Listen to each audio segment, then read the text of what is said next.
Hello dear civil services aspirants, Suryavansham Gurukul और ISGS के joint platform पर आप सभी सिविल सेवा के अभ्यर्थियों का बहुत बहुत स्वागत है।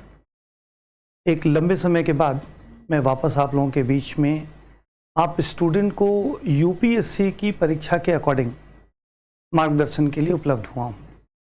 ये मेरा स्वयं का प्लेटफॉर्म है जिसमें अपने विगत 30 वर्षों के अध्ययन के और अनुभव के आधार पर हिंदी माध्यम के परीक्षार्थियों को परीक्षा पास करने में जो चुनौतियों का सामना करना पड़ रहा है उसे देखते हुए ये नया प्रयास प्रारंभ किया गया है। आप सभी स्टूडेंट को YouTube पर 2026 प्रिलिमिनरी एग्जामिनेशन को पास करने से संबंधित आवश्यक मार्गदर्शन की पूरी जिम्मेदारी संस्थान ने प्रारंभ की है। इसके अंतर्गत 2026 प्रीलिम की तैयारी के लिए एक टेस्ट सीरीज हमने आपके लिए प्लान किया है जिसे आज से स्टार्ट किया गया है। आज पहला टेस्ट पेपर हिस्ट्री सब्जेक्ट से है, इसमें इंडियन हिस्ट्री है और आर्ट एंड कल्चर की क्वेश्चंस हैं। हर हफ्ते इसी तरह के पेपर्स आपके बीच में आएंगे और ये पेपर संभावित प्रश्नों के आधार पर तैयार किए गए हैं, जिसकी संभावना यह है कि ज़्यादातर सवाल यहाँ से परीक्षा में आपको डायरेक्ट या इनडायरेक्टली मिल सकें। आप 2026 प्रारंभिक परीक्षा 100% पास करें, इसके लिए एक और सहयोग संस्थान ने आपके लिए प्लान किया है और वो है करंट अफेयर्स का सेशन। क्योंकि GS के पेपर में हिस्ट्री को छोड़कर बाकी जितने भी सब्जेक्ट से क्वेश्चंस पूछे जाते हैं वो करंट अफेयर्स बेस्ड होते हैं। इसलिए एक तरफ आप टेस्ट सीरीज के माध्यम से स्वमूल्यांकन करेंगे और करंट अफेयर्स के माध्यम से अपनी पढ़ाई को और स्ट्रांग बनाने की कोशिश करेंगे। पूरे वर्ष भर का करंट अफेयर्स हम इसी हफ्ते आपके बीच में कमिंग वीक में लॉन्च करेंगे।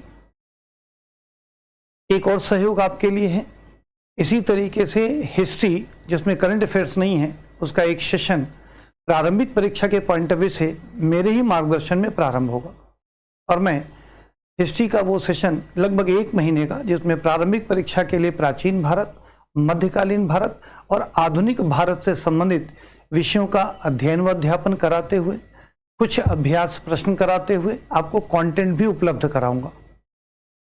इन 3 चीजों का सहयोग लेकर आप सभी विद्यार्थी इस बार की परीक्षा को पास करने का प्रयास कर सकते हैं।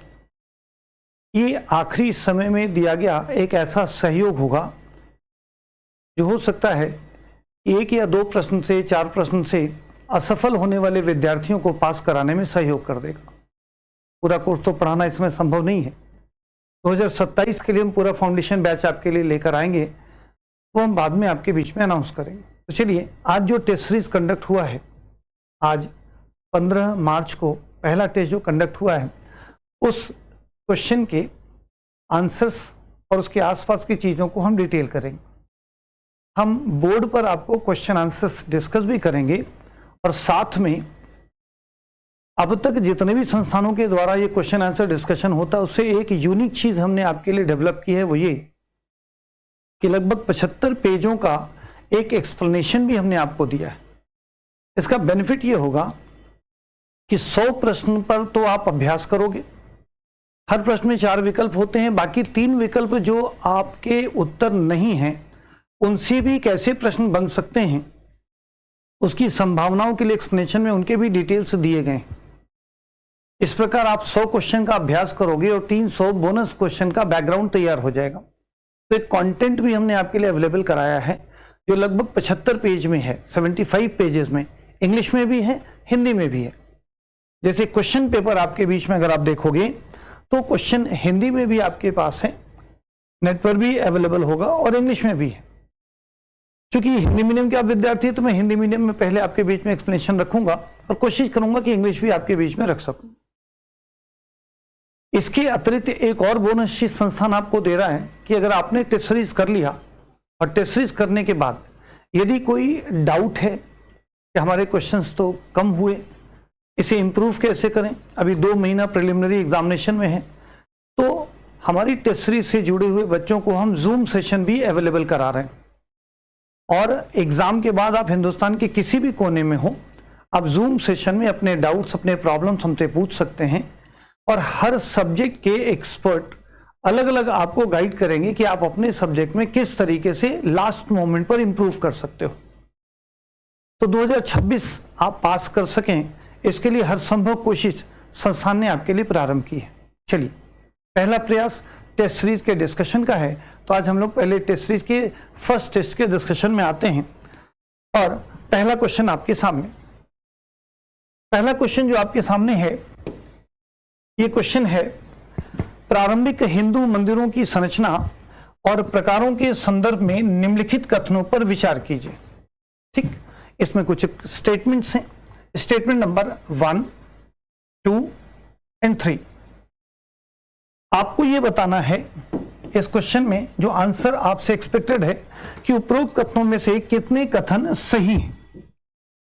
सभी सही हो सकते हैं, कोई 2 सही हो सकता है, कोई 1 सही हो सकता है। एक्चुअल कितने क्वेश्चन सही हैं, इसे आपको समझना होगा और ये समझने के लिए आपको इनके स्टेटमेंट बेस पर जाना पड़ेगा। ठीक ना, वो कौन कौन से स्टेटमेंट सही हैं, कौन कौन से स्टेटमेंट गलत हैं, इसे आपको समझना पड़ेगा। चलिए हम स्टेटमेंट की बात कर लेते हैं। पहला स्टेटमेंट, अब मैं कलर चेंज करता हूं जिससे आप आपको आइडेंटिफाई करा सकूं। पहला क्वेश्चन क्या था? एक संधार मंदिर की विशेषता यह है कि उस मंदिर के गर्भगृह में प्रदक्षिणा पथ नहीं होता है। प्रदक्षिणा पथ का अर्थ होता है परिक्रमा पथ। मंदिर के गर्भगृह के चारों तरफ जो परिक्रमा स्थल होता है उसे प्रदक्षिणा पथ कहते हैं। और अगर उसके ऊपर भी छत हो तो ऐसे मंदिर को सांधार मंदिर कहते हैं। संधार या सांधार मंदिर कहते हैं। और जिन मंदिरों के गर्भगृह के चारों तरफ के परिक्रमा स्थल के ऊपर कोई छत नहीं होती है, उन मंदिरों को निरंधार मंदिर कहते हैं। निरंधार मंदिर कहते हैं। तो ये आर्ट एंड कल्चर का क्वेश्चन है। मंदिर स्थापत्य कला में सांधार और निरंधार 2 प्रकार के मंदिर होते हैं। सांधार मंदिर वो मंदिर होते हैं जिनके परिक्रमा स्थल के ऊपर भी छत हो, और निरंधार मंदिर वो मंदिर होते हैं जिनके परिक्रमा स्थल के ऊपर छत ना हो। अब स्टेटमेंट को पढ़िए तो आप शायद उत्तर बेहतर तरीके से कर पाओगे। स्टेटमेंट कह रहा है एक सांधार मंदिर की विशेषता यह है कि उस मंदिर के गर्भगृह में प्रदक्षिणा पथ नहीं होता है। टेक्निकली ये स्टेटमेंट गलत हो गया। तब अगर हम अपने स्टेटमेंट के पार्ट पे जाएं तो ये स्टेटमेंट क्या है? गलत है। दूसरे स्टेटमेंट की बात कर लेते हैं। वल्लभी प्रकार के भवन की विशेषता, वल्लभी भवन निर्माण शैली है जो गुजराती मंदिर स्थापत्य कला का स्वरूप है। तो वल्लभी प्रकार के भवन की विशेषता, वल्लभी प्रकार के भवन की विशेषता एक आयताकार योजना और एक वॉल्टेड यानी मेहराबदार छत है जो बौद्ध रॉक कट चैत्य गुफाओं के साथ स्थापत्य समानताएं दर्शाता है। जब हम बौद्ध गुफाओं को पढ़ते हैं, रॉक कट आर्किटेक्चर को पढ़ते हैं, तो हमें यह विशेषता मिलती है कि हमें वहां पर जो चैत्य गुफाएं मिलती हैं उसमें इस तरह से मेहराबदार संरचनाएं हमें देखने को मिलती हैं। और ये वल्लभी प्रकार के स्थापत्य कला की खासियत भी है। इसका अर्थ यह हो गया कि ये स्टेटमेंट सही हो गया। तो अब अगर हम इस स्टेटमेंट के पॉइंट ऑफ व्यू से जाएं तो हमारा जो पहला स्टेटमेंट था वो गलत था, दूसरा स्टेटमेंट सही है। अब तीसरे स्टेटमेंट की बात कर लेते हैं। मंदिर निर्माण की पंचायतन शैली में मुख्य मंदिर आमतौर पर वर्गाकार होता है और प्लेटफॉर्म के कोनों पर 4 सहायक मंदिर स्थित होते हैं। अब इसे समझना हो तो थोड़ा मुझे स्पेस लेना पड़ेगा। पंचायतन शैली के जो मंदिर होते हैं वो वर्गाकार संरचना में प्लान किए जाते हैं। उसमें मुख्य मंदिर और उसका गर्भगृह केंद्र में होता है और चारों कोनों पर 4 अन्य मंदिर होते हैं।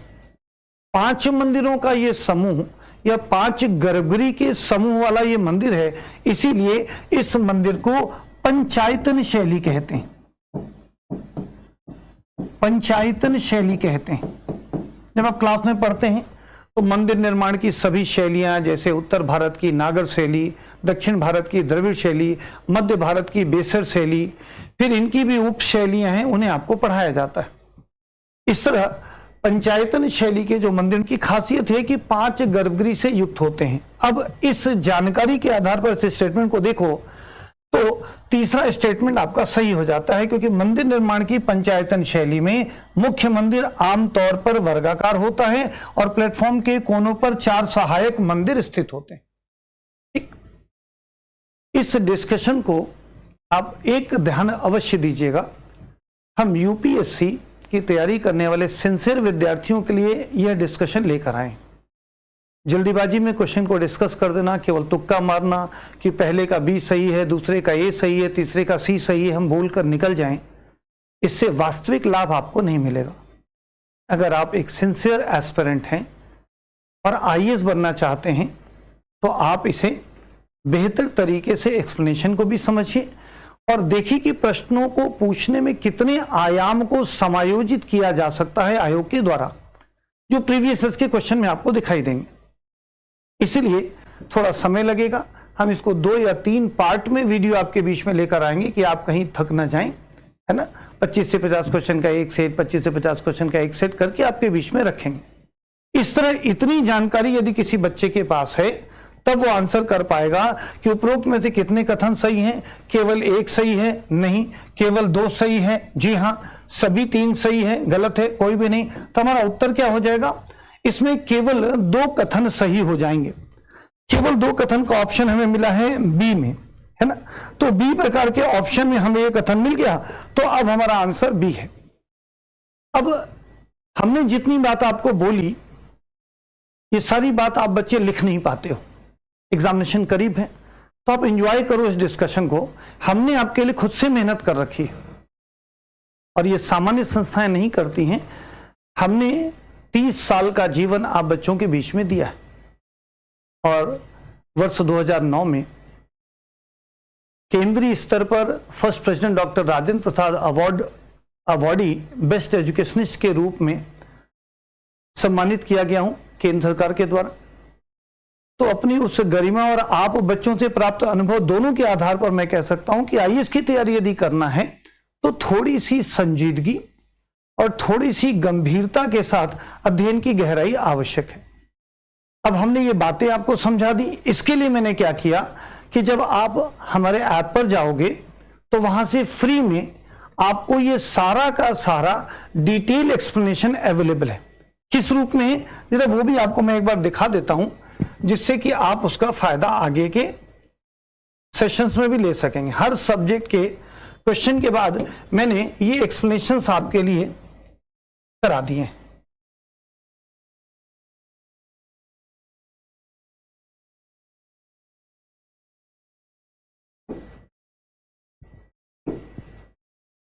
अगर आप गौर करें तो मैंने अभी जो जो डिस्कशंस किए, चूंकि इसमें इस फॉर्मेट के लिए नहीं बनाया गया, ये आपको अपलोड हो जाएगा। इसमें मैंने बताया कि भाई आंसर क्या सही है, तो इसमें मैंने बता दिया कि इसमें 2 आंसर सही हैं। ऑप्शन बी आपका सही है, इसमें केवल 2 कथन सही हैं। इसमें कथन नंबर 2 और 3 सही है, जबकि एक कथन गलत है। एक कथन अगर गलत है तो क्यों गलत है यह भी बताया गया कि शानदार मंदिर क्या होते हैं। तो शानदार मंदिर की विशेषता यहां पर आपको हमने दे दी। नीचे अगर कथन 2 वल्लभी प्रकार ये कथन सही लिखा गया है तो ये सही कथन है, तो क्यों कथन सही है ये भी आपको इसमें दिया गया। तीसरे क्वेश्चन में आप आएंगे कि साहब पंचायतन शैली वाला जो कथन है, पंचायतन शैली का जो कथन है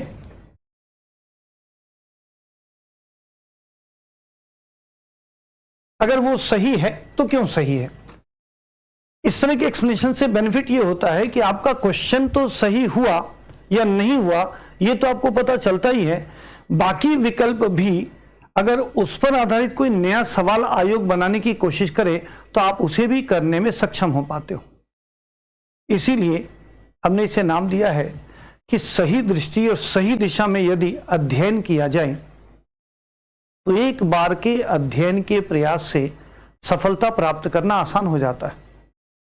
आप हमारे ऐप पर जब जाओगे तो आपको दिखेगा कि ऐसे बहुत से बच्चे हैं जिन्होंने 1 बार नहीं, 2 बार नहीं, 3 बार नहीं, 4 बार कॉन्टिन्यूअसली लगातार सफलताएं प्राप्त की। ये मेरा एक्सपीरियंस सुनील कुमार धनवंता नाम के हमारे एक विद्यार्थी के साथ घटा। वो वर्ष 2000 में 2018 में पहली बार अपीयर होता है, हमारे मार्गदर्शन में तैयारी शुरू करता है। पहला सिलेक्शन उसका इंडियन रेलवे सर्विसेज में होता है। 2019 में फिर वो एग्जाम पास करता है, इस बार आईपीएस होता है। 2020 में वो फिर सिलेक्शन प्राप्त करता है, अगेन आईपीएस होता है।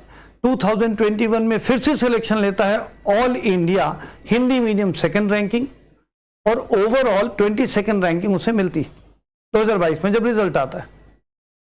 तो बच्चा एक बार के प्रयास में सफलता प्राप्त नहीं कर पाता है, आप जब तक चाहेंगे तब तक सफलताएं आपको मिलती। और ये कोई पहला केस नहीं है, मेरे ऐप पर जाएंगे तो एक और मेरा स्टूडेंट है, वो 2007-8 का स्टूडेंट है। वो स्टेट सिविल सर्विसेज में लगातार एक के बाद एक पास होता चला गया। पहले वो बीडीओ के जॉब में आता है, फिर वो ट्रेजरी अफसर बनता है, फिर वो प्रोविंशियल पुलिस सर्विसेज में होता है। इस समय वो डिप्टी एसपी रैंक पर ऑलरेडी पोस्टेड है, अजीत कुमार रजक। तो ऐसे बहुत सारे स्टूडेंट्स हैं जिन्होंने अध्ययन की विशेष शैली का प्रयोग किया तो उन्हें लगातार परिणाम मिले।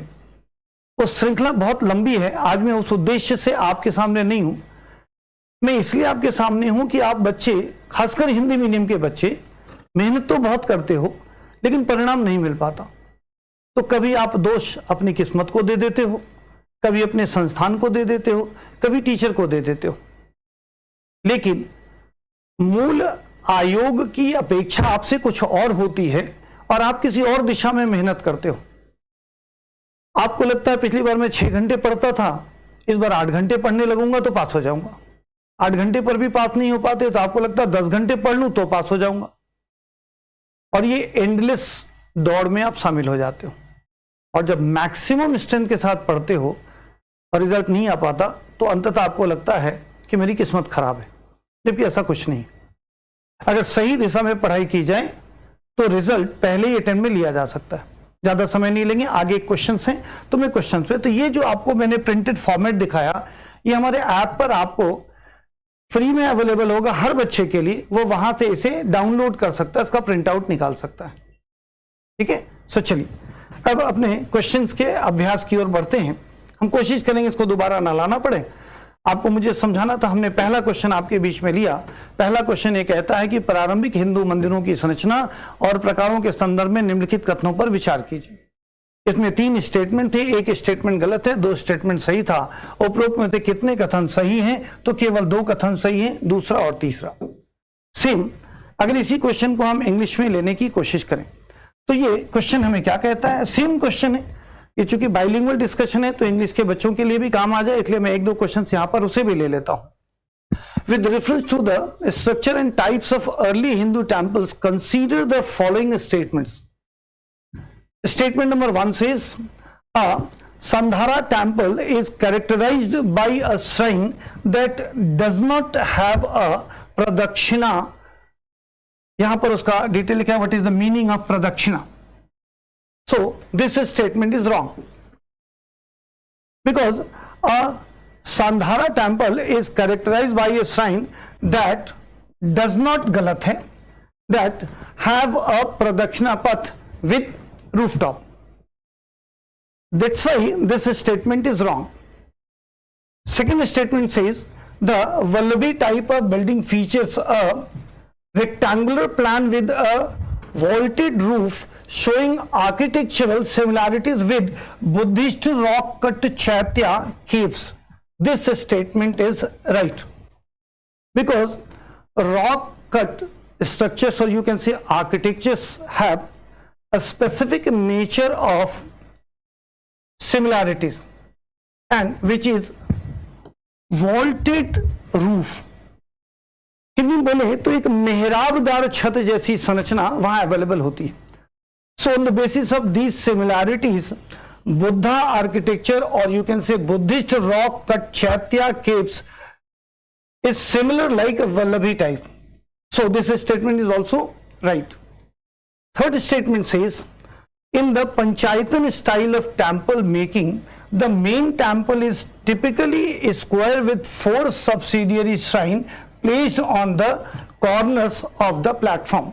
I have earlier discussed with this screenshot that when a Panchayatan Shaili based temple form, main shrine, or you can say main temple and garbhagriha is in center, and there are 4 specific other garbhagriha, or you can say sub temples, are situated in the corner of this square shape. That's why this structure is known as Panchayatan. Panchayatan means 5 structures.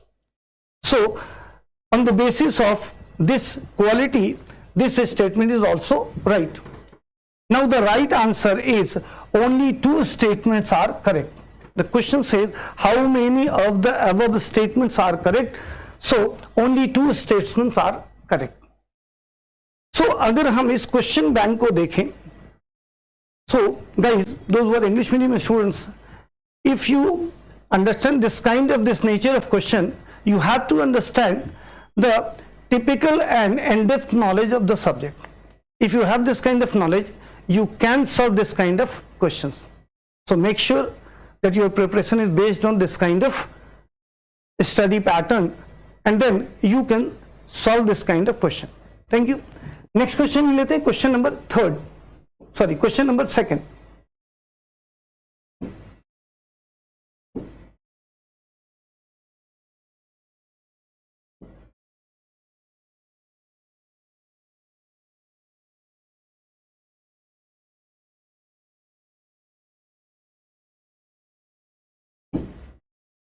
Look, here question number 2. इतिहासकार अक्सर गंगा यमुना दोआब कहते हैं 2 नदियों के बीच के क्षेत्र को, ठीक है। इतिहासकार अक्सर गंगा यमुना दोआब और अवध व बिहार के जंगलों में बलबन, एक मध्यकालीन राजा है, बलबन और अलाउद्दीन खिलजी के सैन्य अभियानों को सल्तनत के आंतरिक सीमा, इंटरनल फ्रंटियर के विस्तार के रूप में संदर्भित करते हैं। इस संदर्भ में आंतरिक सीमा की अवधारणा मुख्य रूप से क्या दर्शाती है? तो जब कभी आप प्रश्न को पढ़ें तो आप प्रश्न में कुछ मूल बातें हैं उसको पहले मार्क कर लें अपने दिमाग में। आप चाहें तो पेंसिल से मार्क कर लें। इस क्वेश्चन में एक टॉपिक आया है, आंतरिक सीमा किसे कहते हैं। ठीक, इसमें है कि साहब आंतरिक सीमा इसमें किसे कहते हैं। अब इसकी व्याख्या दी गई, 4 स्टेटमेंट है, आपको सही स्टेटमेंट बताना है कि किसको आंतरिक सीमा उस समय के हिस्टोरियंस ने कहा है। स्टेटमेंट नंबर 1, सल्तनत के मुस्लिम प्रभुत्व वाले क्षेत्रों से मुख्य रूप से हिंदू क्षेत्रों को विभाजित करने वाली राजनीतिक सीमा। नो। नेक्स्ट, खालसा भूमि यानी जो शाही भूमि होती थी, राजा के प्रत्यक्ष नियंत्रण वाली भूमि को इकता भूमि यानी जो गवर्नर्स को दी जाती थी, एडमिनिस्ट्रेटिव अफसर्स को दी जाती थी और कुछ खास तरह के सामंतों को दी जाती थी, कुलीनों को सौंपी गई से अलग करने वाली सीमा। नो, यह भी गलत कथन है। थर्ड वन सेज जंगलों को साफ करके स्थानीय प्रमुखों को दबाकर और उन्हें राजस्व आधार में एकीकृत करने के लिए कृषि को प्रोत्साहित करके सल्तनत की भौगोलिक सीमाओं के भीतर परिधीय क्षेत्रों पर नियंत्रण का सुदृढ़ीकरण करना। अगर किसी ऐसे क्षेत्र को, अगर हम भारत के नक्शे को थोड़ा सा, मैं इसमें कोशिश करता हूं कि आपको बातें समझाने की कोशिश करूं। आंतरिक सीमा को अगर हमें समझना हो तो अगर हम मध्यकालीन भारत, जिसमें अलाउद्दीन खिलजी की हम बात कर रहे हैं, जिसमें हम अलाउद्दीन खिलजी की बात कर रहे हैं, उस समय का भारत कैसा था, अगर हम उस राज्य की स्थिति को देखने की कोशिश करें तो ये जो हिस्सा यहां से दिख रहा है, कुछ यहां से लेकर के अगर हम इस सीमा को थोड़ा सा और आगे की स्थिति में लेकर चलें, यह प्रायद्वीपीय क्षेत्र हो जाए, तो यहां से इनका जो साम्राज्य क्षेत्र था वो इस स्थिति से लेकर के कुछ बंगाल के क्षेत्रों को लेकर के, और अगर हम खिलजी वंश की बात करेंगे तो अलाउद्दीन खिलजी ने इस क्षेत्र को भी शासन कर लिया, लेकिन बलबन के समय तक केवल यही इलाके मुख्य रूप से थे। बाकी अलाउद्दीन खिलजी ने दक्षिण में अप्रत्यक्ष नीति भी रखी।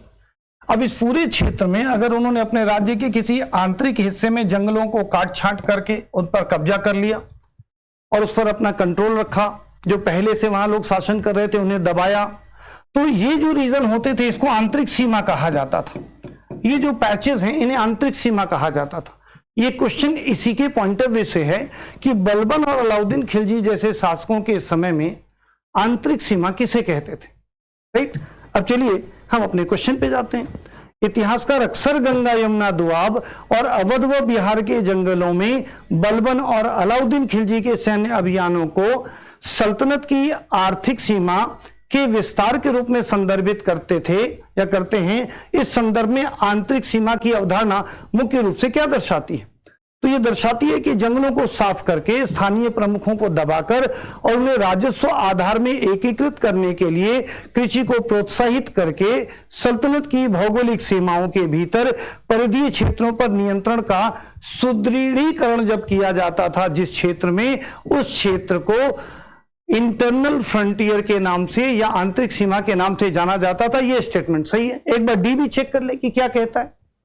मंगोल आक्रमण के खतरे से मुक्त सल्तनत क्षेत्र की रक्षा के लिए स्थापित रणनीतिक सीमा सुरक्षा का घेरा, गलत है।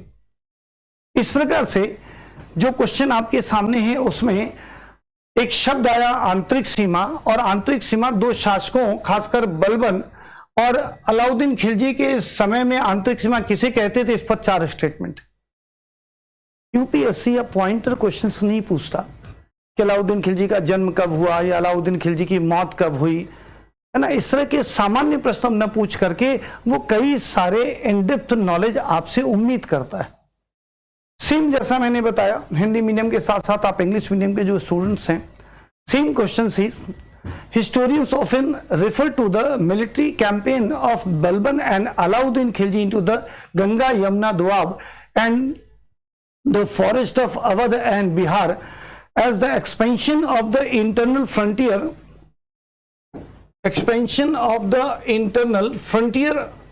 of the Sultanate. What does the concept of the internal frontier primarily signify in this context? So here are 4 options. You have to choose the right meaning of internal frontier. Statement 1 says the political boundary dividing the predominantly Hindu regions from the Muslim dominated territories of the Sultanate. This statement is wrong.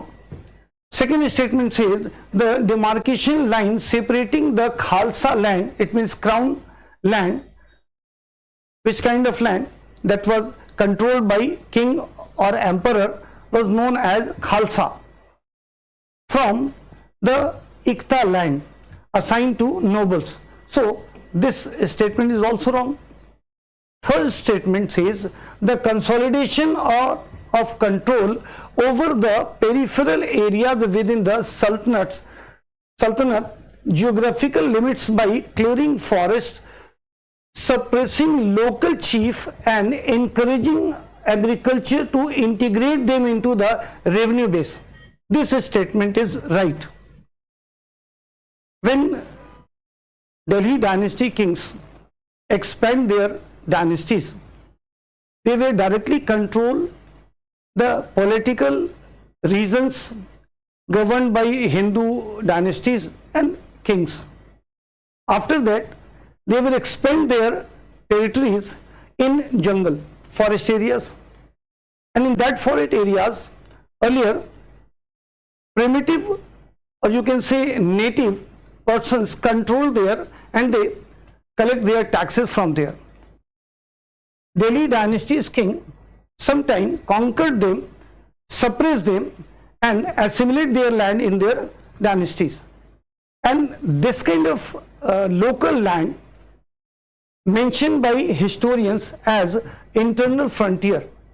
So this is the right statement, statement number C. So your right answer is C. So your right answer is C. Again, I am expressing in this map. This blue territory is controlled by Alauddin Khilji directly, and indirectly is controlling this area also. But this is indirectly controlled by Alauddin Khilji. Directly controlled area is north region. In this north region, this green patch और these green patches are like internal frontiers, right? Come here. So, हम लोगों ने दो प्रश्नों के उत्तर को पढ़ा और समझा। आपको किसी प्रश्न को पढ़ने और समझने में इतने ही विस्तार की जरूरत होगी, क्योंकि आपने पहले कैसे पढ़ा मुझे नहीं पता। अब 2026 के प्री में यदि आप बैठना चाहते हैं तो हमने आपके लिए ऐसे ही 12 टेस्ट सीरीज प्लान किए हैं, जिसमें 8 जीएस के पेपर्स होंगे और 4 उसमें सीसेट के पेपर्स होंगे। चीजों को मैनेज कैसे किया गया, उन चीजों को हम समझाने की कोशिश बाद में करेंगे। यहां पर हम अगला क्वेश्चन ले लेते हैं। आज के क्वेश्चन में क्वेश्चन नंबर 3 कह रहा है, निम्नलिखित कथनों पर विचार कीजिए। अभिकथन स्टेटमेंट 1 कहता है, पुर्तगाली ईस्ट इंडिया कंपनी ने हिंद महासागर में वाणिज्यिक एकाधिकार स्थापित करने के लिए कार्टेज सिस्टम प्रारंभ किया, कार्टेज प्रणाली प्रारंभ की। ठीक, दिस स्टेटमेंट इज राइट। कारण दे रहा है, पुर्तगालियों का प्राथमिक उद्देश्य समुद्री डकैती के विरुद्ध स्थानीय भारतीय व्यापारी जहाजों को सुरक्षा देने के लिए हिंद महासागर की किलेबंदी करना था। यह स्टेटमेंट और असर्शन भी सही है। अगर हम इन दोनों स्टेटमेंट्स को देखें तो हमसे पूछा क्या जा रहा है कि स्टेटमेंट ऑप्शन ए कहता है कि ए और आर यानी अभिकथन और आर का मतलब होता है रीजनिंग यानी कारण। तो कथन और कारण दोनों सही है और कथन कारण की सही व्याख्या कर रहा है तो ए टिक करिए। कथन और कारण दोनों सही है लेकिन कथन की व्याख्या नहीं हो रही है तो आप बी कर दीजिए।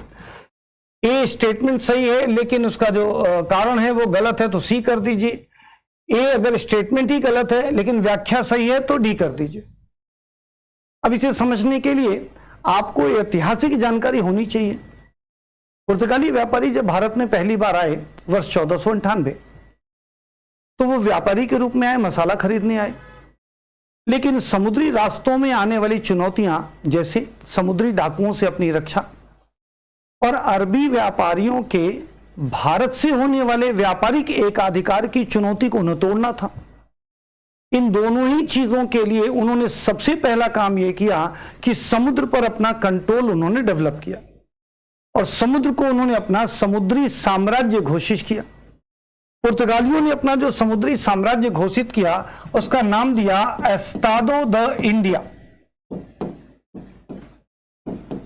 Estado the India. यानी उन्होंने अपना एक सामुद्रिक साम्राज्य स्थापित किया, सामुद्रिक साम्राज्य, और कहा कि कोई भी समुद्र में अगर जाएगा तो उसे हमें टैक्स देना होगा। टैक्स देने के लिए आपको एक परमिट प्राप्त करना होगा। इसी परमिट प्राप्त करने की प्रणाली को उन्होंने नाम दिया कार्टेज आर्मेडा काफिला प्रणाली, कार्टेज आर्मेडा काफिला प्रणाली। इसमें कार्टेज शब्द जो इस्तेमाल किया गया पुर्तगाली भाषा में, कार्टेज का अर्थ होता है परमिट, यानी समुद्र में यात्रा करने के लिए चाहे वो अरबी व्यापारी हो, भारतीय व्यापारी हो या किसी और यूरोपीय देश के व्यापारी हो, यदि समुद्र में वो जाएंगे तो उन्हें टैक्स देकर के परमिट प्राप्त करना होगा। बदले में ये समुद्री सुरक्षा देंगे। आर्मेडा का अर्थ होता है नौसैनिक बेड़ा, नौसैनिक बेड़ा। तो जो लोग पुर्तगालियों को टैक्स देते थे यानी कार्टेज प्राप्त करते थे, उन्हें वो नौसैनिक सुरक्षा दिया करते थे। इसी पॉलिसी को कार्टेज आर्मेडा काफिला प्रणाली कहा गया। काफिला क्योंकि व्यापारिक जहाजों को एक समूह में ले जाया जाता था, पुर्तगाली नौसेना की सुरक्षा में ले जाया जाता था, बदले में उनसे टैक्स लेकर के परमिट दिया जाता था जिसे कार्टेज कहते थे। अब इस विषय की जानकारी अगर आपको है तब आप इस प्रश्न का उत्तर दे पाएंगे। और यह स्टेटमेंट कह रहा है कि पुर्तगाली ईस्ट इंडिया कंपनी ने हिंद महासागर में वाणिज्यिक एकाधिकार स्थापित करने कार्टेज प्रणाली लागू की। आपने पीछे एक्सप्लेनेशन में देखा, इसका मतलब यह स्टेटमेंट सही है। दूसरा है कि इसके पीछे इसकी व्याख्या क्या है। क्या पुर्तगालियों का प्राथमिक उद्देश्य समुद्री डकैती के विरुद्ध स्थानीय भारतीय व्यापारिक जहाजों की सुरक्षा करना और हिंद महासागर की किलेबंदी करना था? सही बात है। इस आधार पर कथन भी सही है और आर के रूप में उसकी व्याख्या भी या कारण भी सही है। अब इस दृष्टिकोण से हमारा रियल आंसर क्या हो गया? Option A is right. कथन और कारण दोनों सही हैं और कथन की व्याख्या कारण कर रहा है, इसलिए हमारा राइट आंसर होगा ए। इस तरह के प्रश्नों के उत्तर देने के लिए आपको इस तरह की जानकारी होनी चाहिए कि उन्होंने समुद्री साम्राज्य स्थापित किया, उन्होंने कार्टेज आर्मडा काफिला प्रणाली स्थापित की, उन्होंने एक और काम किया, उन्होंने अपने समुद्री व्यापारिक नीति को ब्लू वाटर ओशन पॉलिसी भी कहा, ब्लू वाटर ओशन पॉलिसी कहा, ओशन पॉलिसी कहा, जिसे हिंदी में कहते हैं नीले शांत जल की नीति, नीले शांत जल की नीति। अब ये एक्स्ट्रा इंफॉर्मेशन हमने आपको 2 इंफॉर्मेशन एक्स्ट्रा दी, कार्टेज से सवाल पूछ लिया, प्रैक्टिस करा दी, 2 जानकारी एक्स्ट्रा आपको दे दी कि अगर इससे कोई सवाल बनाएगा आयोग तो आप उसके भी उत्तर दे सके। अच्छा, किसके समय में ये बात आई? तो एक डायरेक्टर जनरल यानी महानिदेशक हुआ करते थे Francisco de Almeida, Francisco de Almeida, ठीक है।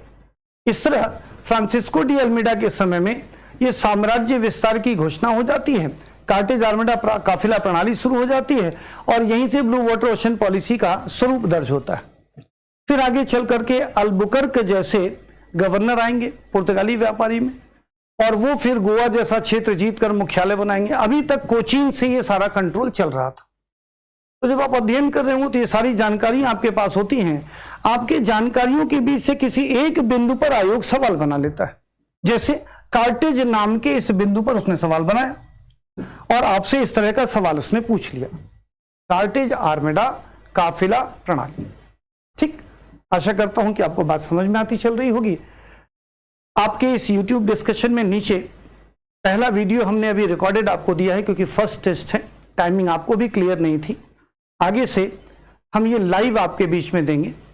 शाम को जब 6 बजे हमारा पेपर खत्म हो जाएगा, 4 से 6 हमने ऑफलाइन टेस्ट रखा है दिल्ली मुखर्जी नगर सेंटर पर, और जब 6 बजे खत्म होगा उसके बाद हम लाइव आकर के इस क्वेश्चन को आपके बीच में एक्सप्लेन करेंगे। तो आपके हम डायरेक्ट कमेंट्स भी ले लेंगे और आपके रिस्पॉन्स भी हम साथ में देते चलेंगे। फिलहाल ये रिकॉर्डेड है, फिर भी अगर आपको कोई ऑथेंटिक कंफ्यूजन इसमें हो, ऑथेंटिक कंफ्यूजन यानी हमने कोई आंसर दिया, आपको उसकी क्लैरिटी नहीं है और आपको पता है कि नहीं जी आंसर गलत है, तो आप विद ड्यू रेस्पेक्ट नीचे अपना विचार हमें दे सकते हैं। क्रॉस चेक करने के बाद हम आपको रिस्पॉन्स कर देंगे। अनावश्यक किसी गाइड बुक से पढ़ा हो, किसी टीचर ने पढ़ाया हो, फर्क नहीं पड़ता है। ऑथेंटिक क्लैरिटी से हमारा तात्पर्य है कि या तो वो एनसीईआरटी बेस्ड नॉलेज हो या किसी ऑथेंटिक टेक्स्ट बुक से नॉलेज लिया गया हो। गाइड बुक और टेक्स्ट बुक में अंतर होता है। विश्वविद्यालय के रिसर्च स्कॉलर्स के द्वारा जो किताबें लिखी जाती हैं, भारत सरकार के द्वारा जो संदर्भित होती हैं, उस तरह की पुस्तकों का अगर कोई विषय ज्ञान हो और मेरी विषय सामग्री से मिसमैच कर रहा हो तो आपका स्वागत है। XYZ guide books, XYZ coaching के एक्सपर्ट्स, मैं सभी का सम्मान करता हूं। ये मेरी न तो क्षमता है न ये मेरी योग्यता है कि मैं किसी को कम या ज्यादा कह सकूं। मेरा सिर्फ रोल ये है कि आप स्टूडेंट्स को इस अंधेरे से, इस कंफ्यूजन से, इस बड़े बड़े वादों की दुनिया से बाहर निकालकर वास्तविकता के करीब लाना। जब आप सीरियसली आईएएस की तैयारी करते हैं तो वास्तविकता यह कि बहुत बोझिल होती है। आजकल YouTube पर या ऑनलाइन क्लासेस में फूहड़ कॉमेडियंस की तरीके से इधर उधर की बातें करके आपका मन बहलाया जाता है। We are not entertainer. हम आपका मनोरंजन करने के लिए इस प्लेटफॉर्म पर नहीं आए।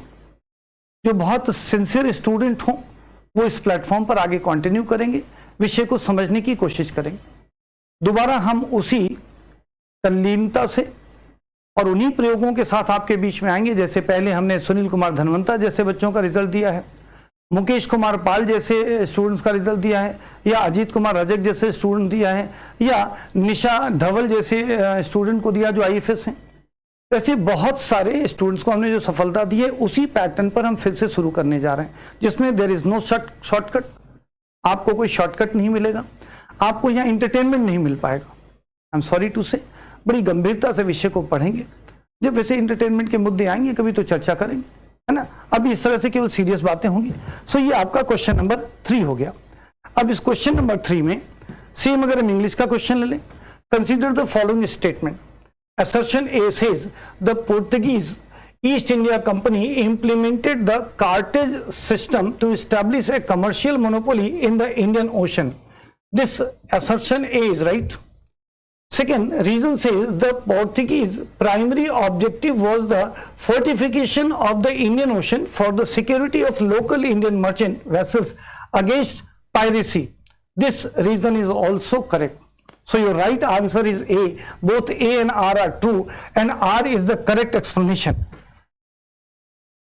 Earlier, I have already discussed in Hindi medium, and I think more of English medium students are from North India, and they are very familiar to Hindi medium.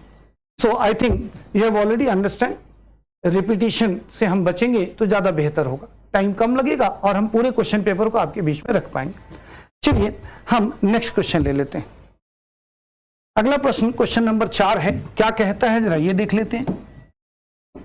Question number 4 कह रहा है निम्नलिखित कथनों पर विचार कीजिए। 2 स्टेटमेंट हैं। पहला स्टेटमेंट ये कह रहा है कि वांडी वॉश का युद्ध 1760 में हुआ था। भारत में सर्वोच्चता के लिए आंग्ल फ्रांसीसी संघर्ष में सबसे निर्णायक मोड़ माना जाता है। ये स्टेटमेंट सही है। क्यों सही है, बैकग्राउंड की समझ बता देते हैं।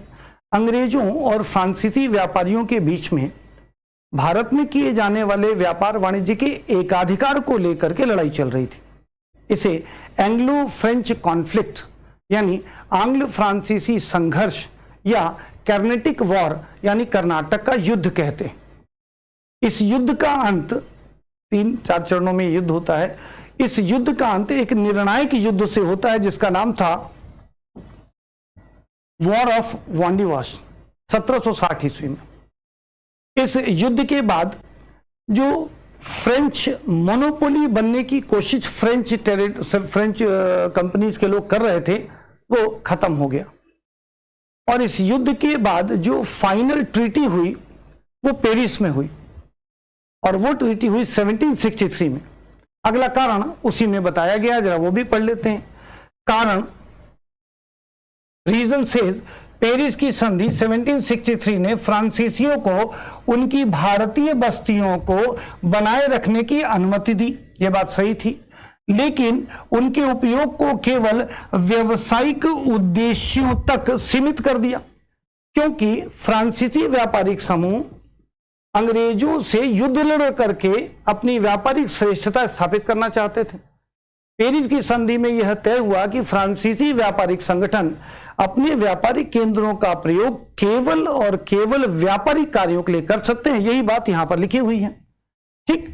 तो व्यावसायिक उद्देश्यों तक सीमित कर दिया, जिससे उनकी राजनीतिक महत्वाकांक्षा प्रभावी रूप से समाप्त हो गई।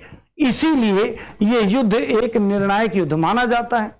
इस प्रकार कथन भी सही है, कारण भी सही है। सो आंसर राइट क्या हो जाएगा, ए और आर दोनों सही है, और आर ए की सही व्याख्या कर रहा है, राइट। चलिए इंग्लिश में भी इसी क्वेश्चन को देख लेते हैं। This question says consider the following statement. Assertion says the Battle of Wandy Wash 1760 is considered the most decisive turning point in the Anglo-French struggle for supremacy in India. This statement is right. Earlier I have already explained that. Reason says the Treaty of Paris 1763 allowed the French to reline their Indian settlement, but restricted their use to purely commercial purpose, effectively ending their political ambitions. This statement is also right, and the reason is actual explanation of this statement. On the basis of that, this option is right. It means both A and R. It means A is assertion, R is reason. So both assertion and reason are not only true, and R is the correct explanation of A. So your right answer is A, right? Okay. Next question, question number 5. Bengal में द्वैध शासन, dual government प्रणाली 1765 to 1772 के बीच में थी के संबंध में निम्नलिखित कथनों में से कौन सा इसके परिचालन तर्क, ठीक, ऑपरेशनल लॉजिक का सबसे अच्छा वर्णन करता है? ठीक है, चलिए इसमें कुछ बातें आपको मैं पहले समझा दूं बिना स्टेटमेंट पढ़े, आप खुद ब खुद आंसर देखना कि आपने सही किया कि गलत किया। अंग्रेजों की बंगाल के सरकार, जिन्हें बंगाल के नवाब कहते थे, उनके साथ दो लड़ाइयां हुई। ठीक, पहली लड़ाई हुई प्लासी का युद्ध। तो आप, ये प्रश्न है आंग्ल बंगाल संघर्ष से, आंग्ल बंगाल, एंग्लो बंगाल कॉन्फ्लिक्ट्स। बंगाल में नवाबों का शासन था जो मुगलों से स्वतंत्र हो चुके थे। मुर्शीद कुली खान नाम के व्यक्ति से समय से लेकर के और सबसे लास्ट के शासक ने अपना कंट्रोल इस पर रखा था। उसी के साथ अंग्रेजों की पहली लड़ाई हुई। अंग्रेजों की पहली लड़ाई हुई प्लासी का युद्ध। प्लासी का युद्ध 1757, 23 जून सन 1757 ईस्वी को बंगाल के तत्कालीन नवाब और अंग्रेजों के बीच में, जिसमें अंग्रेजों का नेतृत्व कर रहा था उस समय का एक क्लर्क, जो बाद में सैनिक कमान संभाल लेता है, रॉबर्ट क्लाइव। इस युद्ध में अंग्रेजों को जीत मिल गई। कुछ समय तक समझौतावादी शासन चला बंगाल और अंग्रेजों के साथ। बाद में एक युद्ध इन दोनों के बीच फिर हुआ, बक्सर का युद्ध। बक्सर का युद्ध ये 22 अक्टूबर सन 1764 ईस्वी को हुआ। इसके बाद बंगाल के नवाब स्थायी रूप से हार गए और अंग्रेजों ने इनके साथ एक संधि और समझौता किया। उस समझौते का नाम है इलाहाबाद की संधि, जो 1765 को हुई। दो बार हुई थी, एक 12 अगस्त को हुई थी और एक 16 अगस्त को हुई थी। 12 अगस्त को जो हुई थी वो मुगल शासक के साथ हुई थी, मुगल और अंग्रेजों के बीच में हुई थी। यह हमारे लिए महत्वपूर्ण है। 12 अगस्त सन 1765 ईस्वी को अंग्रेजों के साथ बंगाल के नवाब का एक समझौता हुआ और उस समझौते में यह तय हुआ, और समझौता भी मीर जाफर के पुत्र नजमुद्दौला के साथ हुआ था, और उसको संरक्षण में उस समय के मुगल बादशाह शाह आलम द्वितीय ने दस्तखत किया था। 3 पक्ष थे उसमें, बंगाल के नवाब नजमुद्दौला, अंग्रेजों की तरफ से रॉबर्ट क्लाइव वापस आ गया था, अब वो गवर्नर के पद पे आया था, प्रमोशन होके उसका आया था, और तीसरी पक्ष के रूप में था भारत का मुगल बादशाह शाह आलम द्वितीय। इस समझौते से, यानी इस इलाहाबाद की संधि से अंग्रेजों को बंगाल प्रांत का शासन मिल गया था मुगलों से। और उसमें के बंगाल का मतलब समझते हैं, आज का बांग्लादेश पूरा, आज का पश्चिम बंगाल पूरा, आज का बिहार, आज का झारखंड, आज का उड़ीसा और आंध्र प्रदेश का एक उत्तरी हिस्सा जिसे उत्तरी सरकार कहते थे, ये सारा का सारा हिस्सा अंग्रेजों को शासन करने के लिए मिल गया। यहां से अंग्रेजों ने एक नई नीति पर शासन किया है। इसी शासन व्यवस्था को द्वैध शासन कहते हैं। द्वैध शासन व्यवस्था जो 1765 ईस्वी में प्रारंभ हुई और 1772 ईस्वी तक चली। ठीक, ये मैंने आपको एक कॉन्सिक्वेंस यानी घटनाक्रम आपके बीच में बताया। जो इलाहाबाद की संधि हुई उसके बाद अंग्रेजों को बंगाल में शासन करने का अधिकार मिला, और उस शासन के अधिकार के तहत उन्होंने द्वैध शासन यानी ड्यूअल पॉलिसी पे काम किया। अधिकार अंग्रेजों ने अपने पास रखा और ड्यूटीज भारतीय प्रशासकों को दे दी। इन्होंने रेवेन्यू यानी कि दीवानी अधिकार अपने पास रखा और निजामत यानी फौजदारी अधिकार भारत के क्षेत्रीय प्रशासकों को दे दिया, जिन्हें तब उप नवाब कहा गया। ठीक, तो ये जो द्वैध शासन है, इस द्वैध शासन के अंतर्गत 2 पार्ट हैं।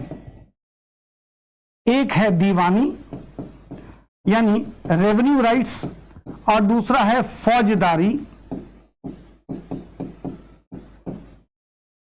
यानी एडमिनिस्ट्रेटिव राइट्स।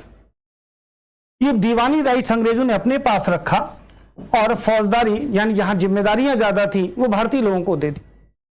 अब इतनी जानकारी अगर आपके पास हो तब आप आगे जो क्वेश्चन है उसका आंसर कर सकते हैं। चलिए क्वेश्चन में चलते हैं वापस।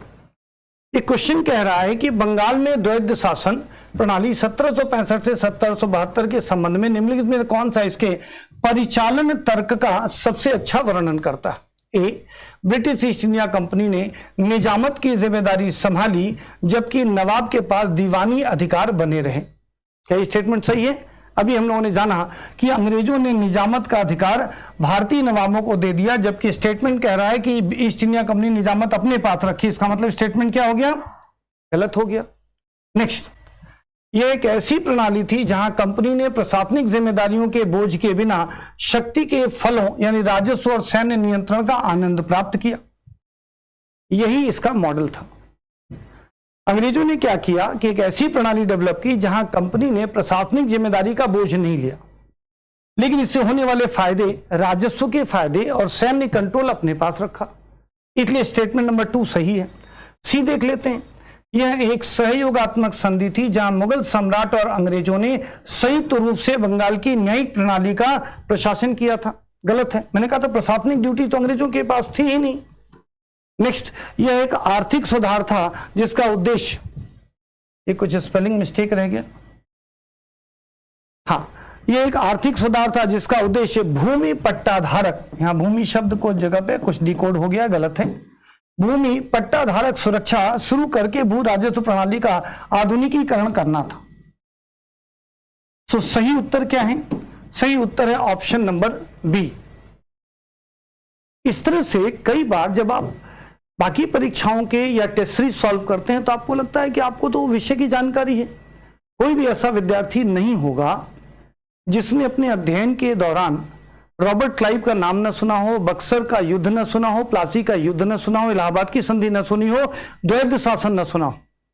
जो भी सिंसियर विद्यार्थी है वो पढ़ते समय इन चीजों को सुनता भी है, समझता भी है, लेकिन यह देखा गया है कि आप उसकी गहराई से बातों की समझ जब नहीं रखते हैं तब ऐसे प्रश्न आने पर आप डायलेमा में होते हो, द्वंद्व में होते हो, यार ये था कि नहीं था, अच्छा निजामत था कि दीवानी था।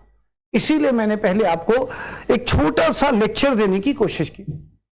जब आप क्लास में पढ़ते हैं तो बहुत विस्तार से पढ़ाया ही जाता है, उसमें सचित्र विवरण के साथ, ज्योग्राफिकल विवरण के साथ कि अवध कहाँ था, अवध के नवाब की इसमें क्या भूमिका थी, मुगल बादशाह उसमें कहाँ रहता था, बंगाल का कौन सा नवाब था, किस तरीके से सारी बात हो रही थी, इसकी बात होती है ना।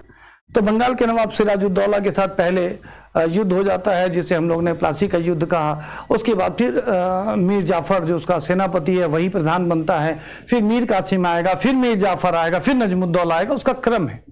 समय चूंकि कम मैं बहुत डिटेल नहीं करा सकता, तो एक बैकग्राउंड आपको मैंने बताया कि 5 मिनट की एक सामान्य जानकारी को अगर रिवील किया जाए तो हम प्रश्नों के एक्यूरेट आंसर दे सकते हैं। ये कब होता है वो ध्यान से सुने। जब कभी लेक्चर में टीचर आपको पढ़ाए विस्तार से तो विस्तार के कंटेंट नोट्स में से प्रमुख बिंदुओं को हाईलाइट कर ले या मार्क कर ले, और जब आप रिवीजन किया करें तो घटनाएं याद रहती हैं, प्लासी भी सबको याद रहता है, बक्सर भी याद रहता है, इलाहाबाद की संधि, लेकिन उसके प्रमुख बिंदु क्या थे यही आप भूलते हैं या इसी में कंफ्यूजन होता है। तो क्विक रिवीजन के समय, इस समय जैसे आप एग्जामिनेशन का समय है तो आप अभी टेस्ट दे रहे हो, टेस्ट देने के बाद कि सर बिल्कुल सही कह रहे हैं, ज्यादातर विषयों की जानकारी तो हमें होती है लेकिन हम उस पॉइंट पर आकर कंफ्यूज हो जाते हैं कि यार ये सही है या गलत है। तो इसका तरीका क्या होगा? इसका तरीका सिर्फ ये होगा कि जब आप एग्जाम खत्म हो जाए तो हम आप सभी को ऑनलाइन जूम मीटिंग देंगे, जो स्टेट सीरीज से एडेड बच्चे हैं उन्हीं को लिंक जाता है, और आप इसके लिए बहुत नॉमिनल सा शुल्क रखा, मात्र 100 रुपए शुल्क रखा है ऑनलाइन। आओ ऑल ओवर इंडिया से आप कहीं भी बैठकर करें, केवल 100 रुपए की फीस में आप ये टेस्ट सॉल्व करें, आंसर लें, डिस्कशन का एंजॉयमेंट लें, डिस्कशन के दौरान और बहुत सी एक्स्ट्रा जानकारी आपको पढ़ने को मिल जाएगी, साथ में कंटेंट भी हम आपको प्रोवाइड कर रहे हैं इसी शुल्क में कुछ आपसे, क्योंकि लास्ट मोमेंट पे हम आपके ऊपर कोई प्रेशर नहीं चाहते, बस एक डिफरेंशिएशन क्रिएट कर रहे हैं कि थोड़ी मेहनत कर लें। अभी 2 महीना है, इस 2 महीने में थोड़ी सी मेहनत कर लें तो रिजल्ट बहुत अच्छा आप ले सकते हैं। बहुत मेहनती बच्चे 4 या 5 क्वेश्चन से ही फेल होते हैं, कुछ बच्चे तो ऐसे मुझे मिलते हैं जो केवल 1 या 2 क्वेश्चन से फेल होते हैं। जीएस के किसी भी सब्जेक्ट में अगर 5 क्वेश्चन बढ़ाने की क्षमता विकसित अगर आपकी टेस्ट सीरीज से हो जाएगी तो पास होने की संभावना इसी टेस्ट सीरीज से बढ़ सकती है, राइट। चलो, हमारे इंग्लिश के भी स्टूडेंट्स साथ में मैंने प्रॉमिस किया था कि मैं बाइलिंगुअल आपके बीच में रहूंगा, तो एक बार जरा हम इस पहलू को भी साथ में जोड़ लेते हैं।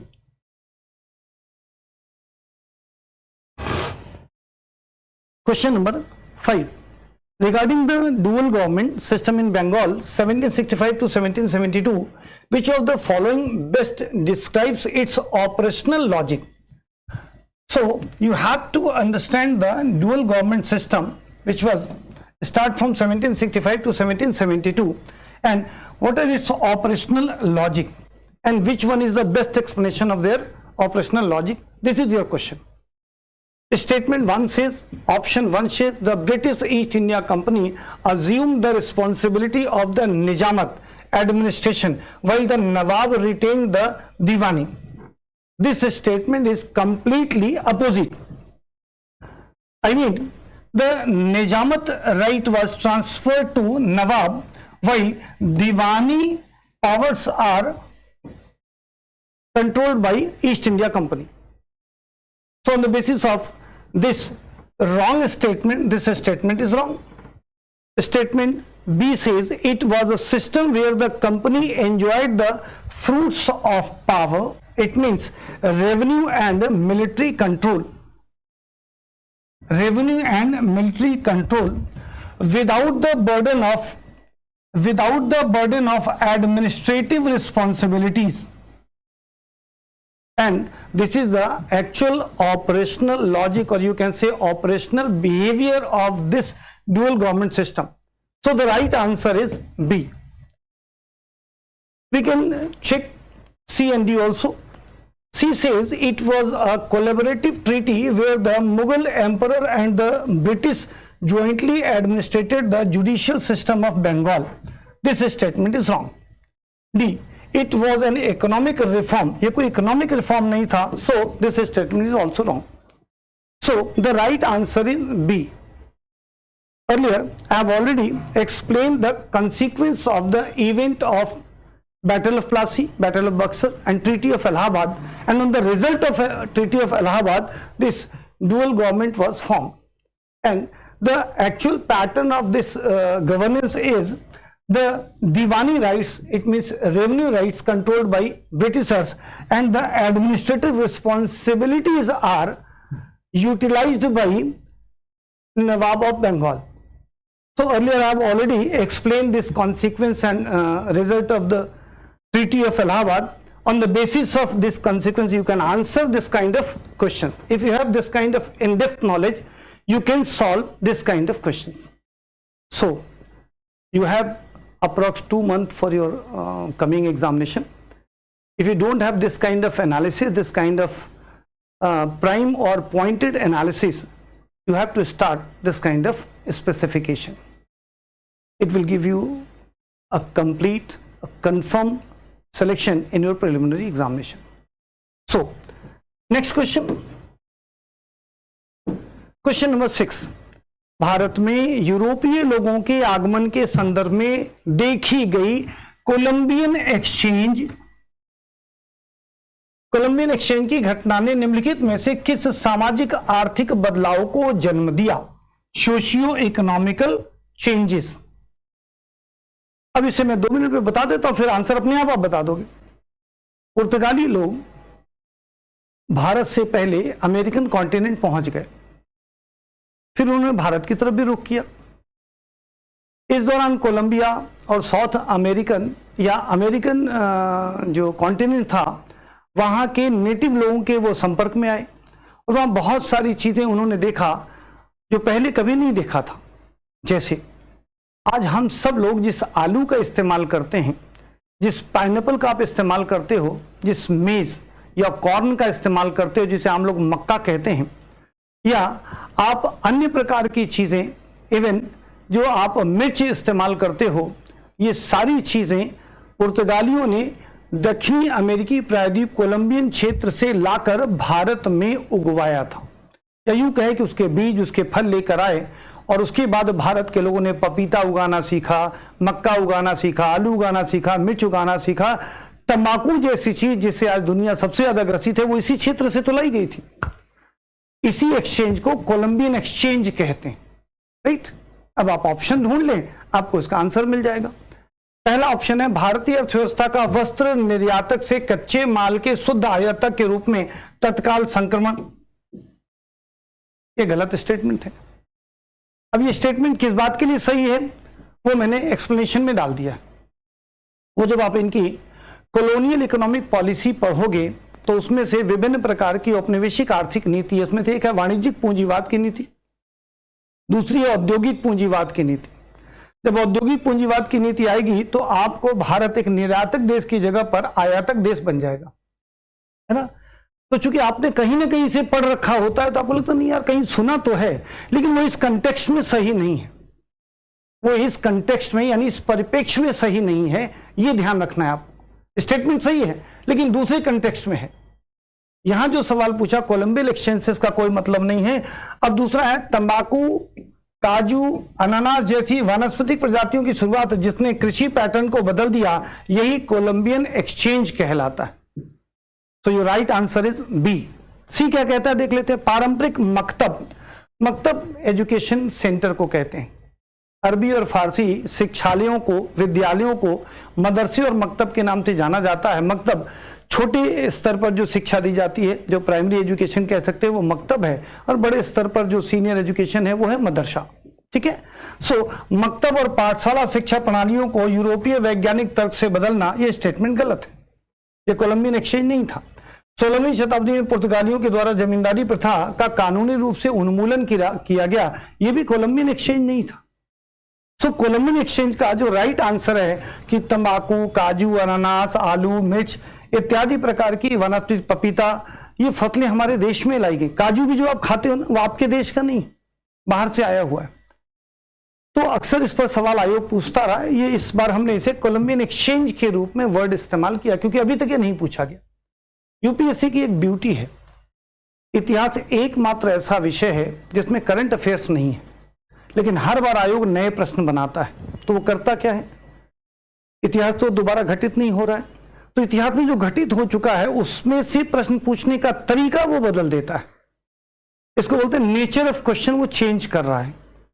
विगत 30 वर्षों से आपको पढ़ाने और आपसे आपकी समस्याएं सुन करके अपने टीचिंग को इंप्रूव करने का हमने जो काम किया है, उसी का परिणाम है कि विगत 3 वर्षों से मैं एक बहुत बड़ी संस्था के साथ एसोसिएटेड रहा। क्योंकि जब हम नई संस्था बना लेते हैं तो हम पुरानी संस्थाओं की न तो प्रशंसा करते हैं ना आलोचना करते हैं। लेकिन हमने ये अनुभव किया, महसूस किया कि जो स्टूडेंट की रिक्वायरमेंट्स हैं उसे जब तक हम फुलफिल नहीं करेंगे हम उसे सिलेक्शन नहीं दिला पाते।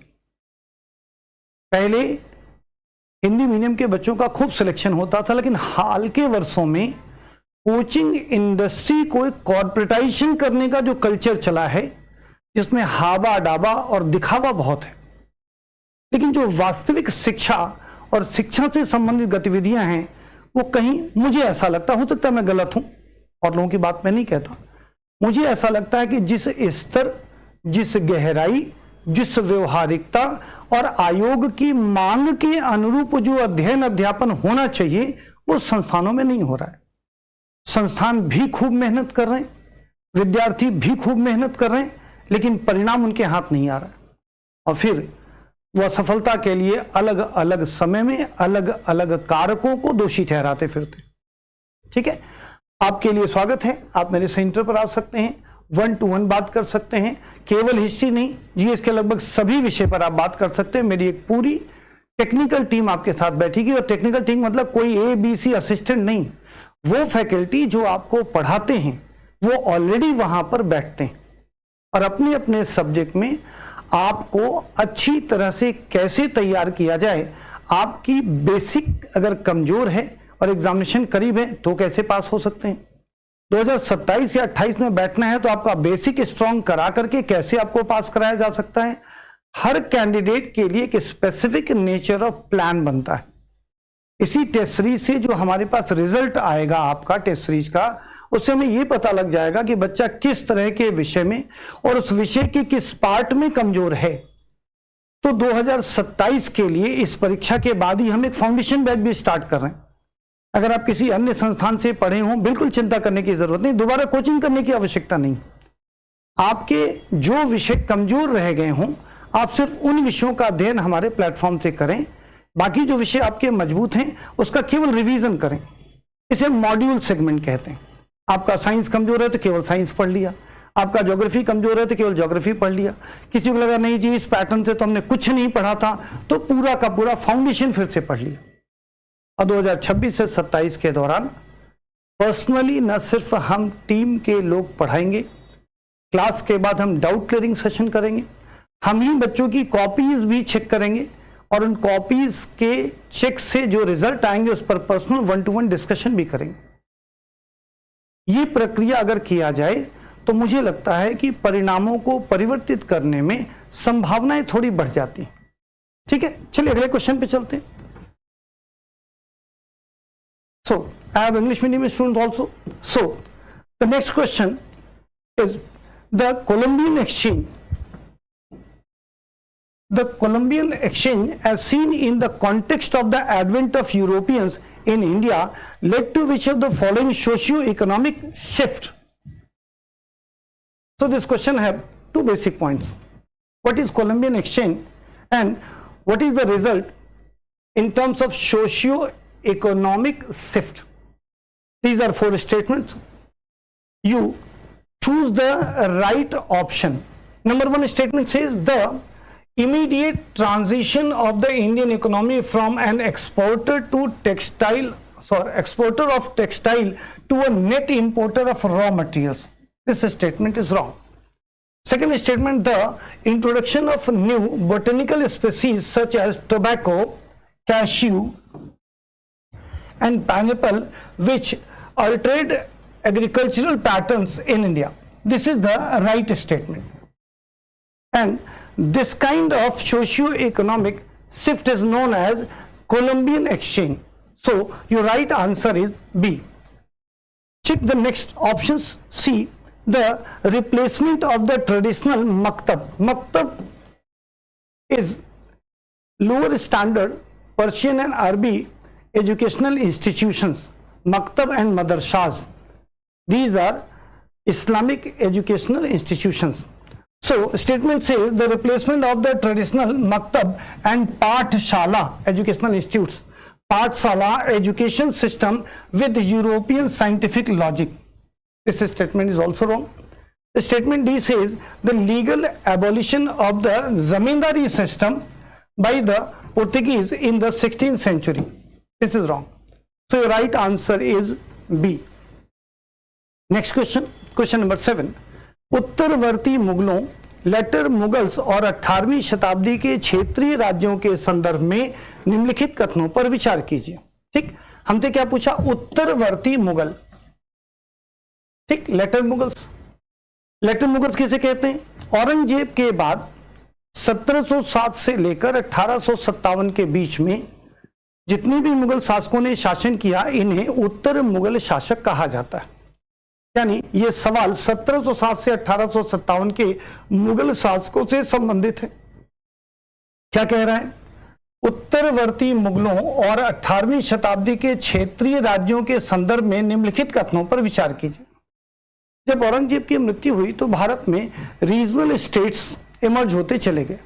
जैसे उत्तर में सिखों ने कब्जा कर लिया, पूरब में बंगाल के नवाब ने, उत्तर प्रदेश में अवध के नवाब ने, पश्चिमी उत्तर प्रदेश और उत्तराखंड में रुहेले बंगस पठानों ने, या पश्चिम उत्तर प्रदेश और राजस्थान और हरियाणा के आसपास जाटों ने अपना राज्य कायम कर लिया। अगर हम दक्षिण में जाएं तो मराठों ने अपना राज्य कायम कर लिया, हैदराबाद के निजाम ने अपना राज्य कायम कर लिया, और कर्नाटका में वहां के कर्नाटक के नवाबों ने राज्य कायम कर लिया। इन्हीं को क्षेत्रीय राज्य कहा जाता है। तो आपसे सवाल है कि जो बाद के कमजोर मुगल शासक हुए उनके और क्षेत्रीय राज्यों के बीच में संबंधों पर सवाल पूछा गया। स्टेटमेंट 1 से सम्राट फर्रुखशियर है। आधी बात हमारा टाइपिस्ट बेचारा लिखना भूल गया तो मैं पूरा कर देता हूं। राइट, सम्राट फर्रुखशियर जिसका शासनकाल है 1713 टू 1719, 1713 से 1719, केवल 6 साल ये शासक रहा। सम्राट फर्रुखियर ने जजिया और तीर्थ यात्रा कर को फिर से लागू करके धार्मिक असहिष्णुता की नीति का पालन किया।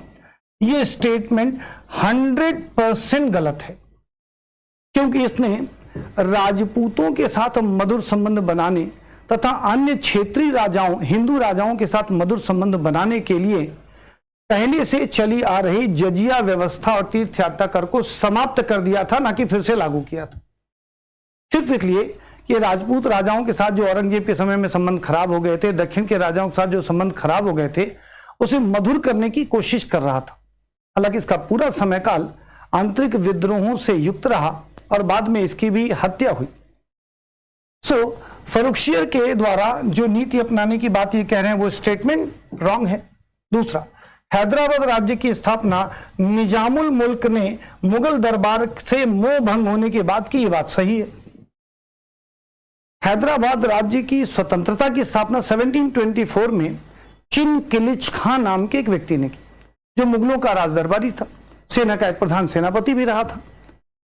उस समय मुगल बादशाह मोहम्मद शाह रंगीला का शासन था। वो रंगीला पिया के उपनाम से शेरो शायरी और गजलें लिखा करता था। उसमें शासकों जैसे रुआब की जगह पर नाचने गाने वाले जैसे लोगों की नजाकत थी। वो अपने दरबार में नग्न और अर्धनग्न अवस्था में आ जाता, शराब पीता, विलासी जीवन जीता। उसकी इस विलासिता के कारण यह लगने लगा था चिन किलिच खां को या निजामुल मुल्क को, जिसका नाम आसफ जा भी है, उसने अंततः अपनी एक सैन्य टुकड़ी ली और दक्षिण चला गया और हैदराबाद में जाकर उसने विद्रोह की घोषणा कर दी। तो यह स्टेटमेंट इस दृष्टिकोण से सही है, उसका मुगल दरबार से मोह भंग हो गया था। तीसरा, करनाल का युद्ध 1739 फारसी आक्रमणकारी नादिर शाह का भारत पर हमला हुआ था और मोहम्मद शाह रंगीला की हार के रूप में परिणित हुआ, यह भी सही है। अब हमसे सवाल पूछा गया इसमें कि उपरोक्त कथनों में से कितने सही हैं। तो हमने देखा कि यहाँ पहला स्टेटमेंट गलत है, दूसरा और तीसरा सही है, तो कुल 2 स्टेटमेंट सही हैं। ये कहता है केवल एक स्टेटमेंट सही है, केवल 2 स्टेटमेंट सही है।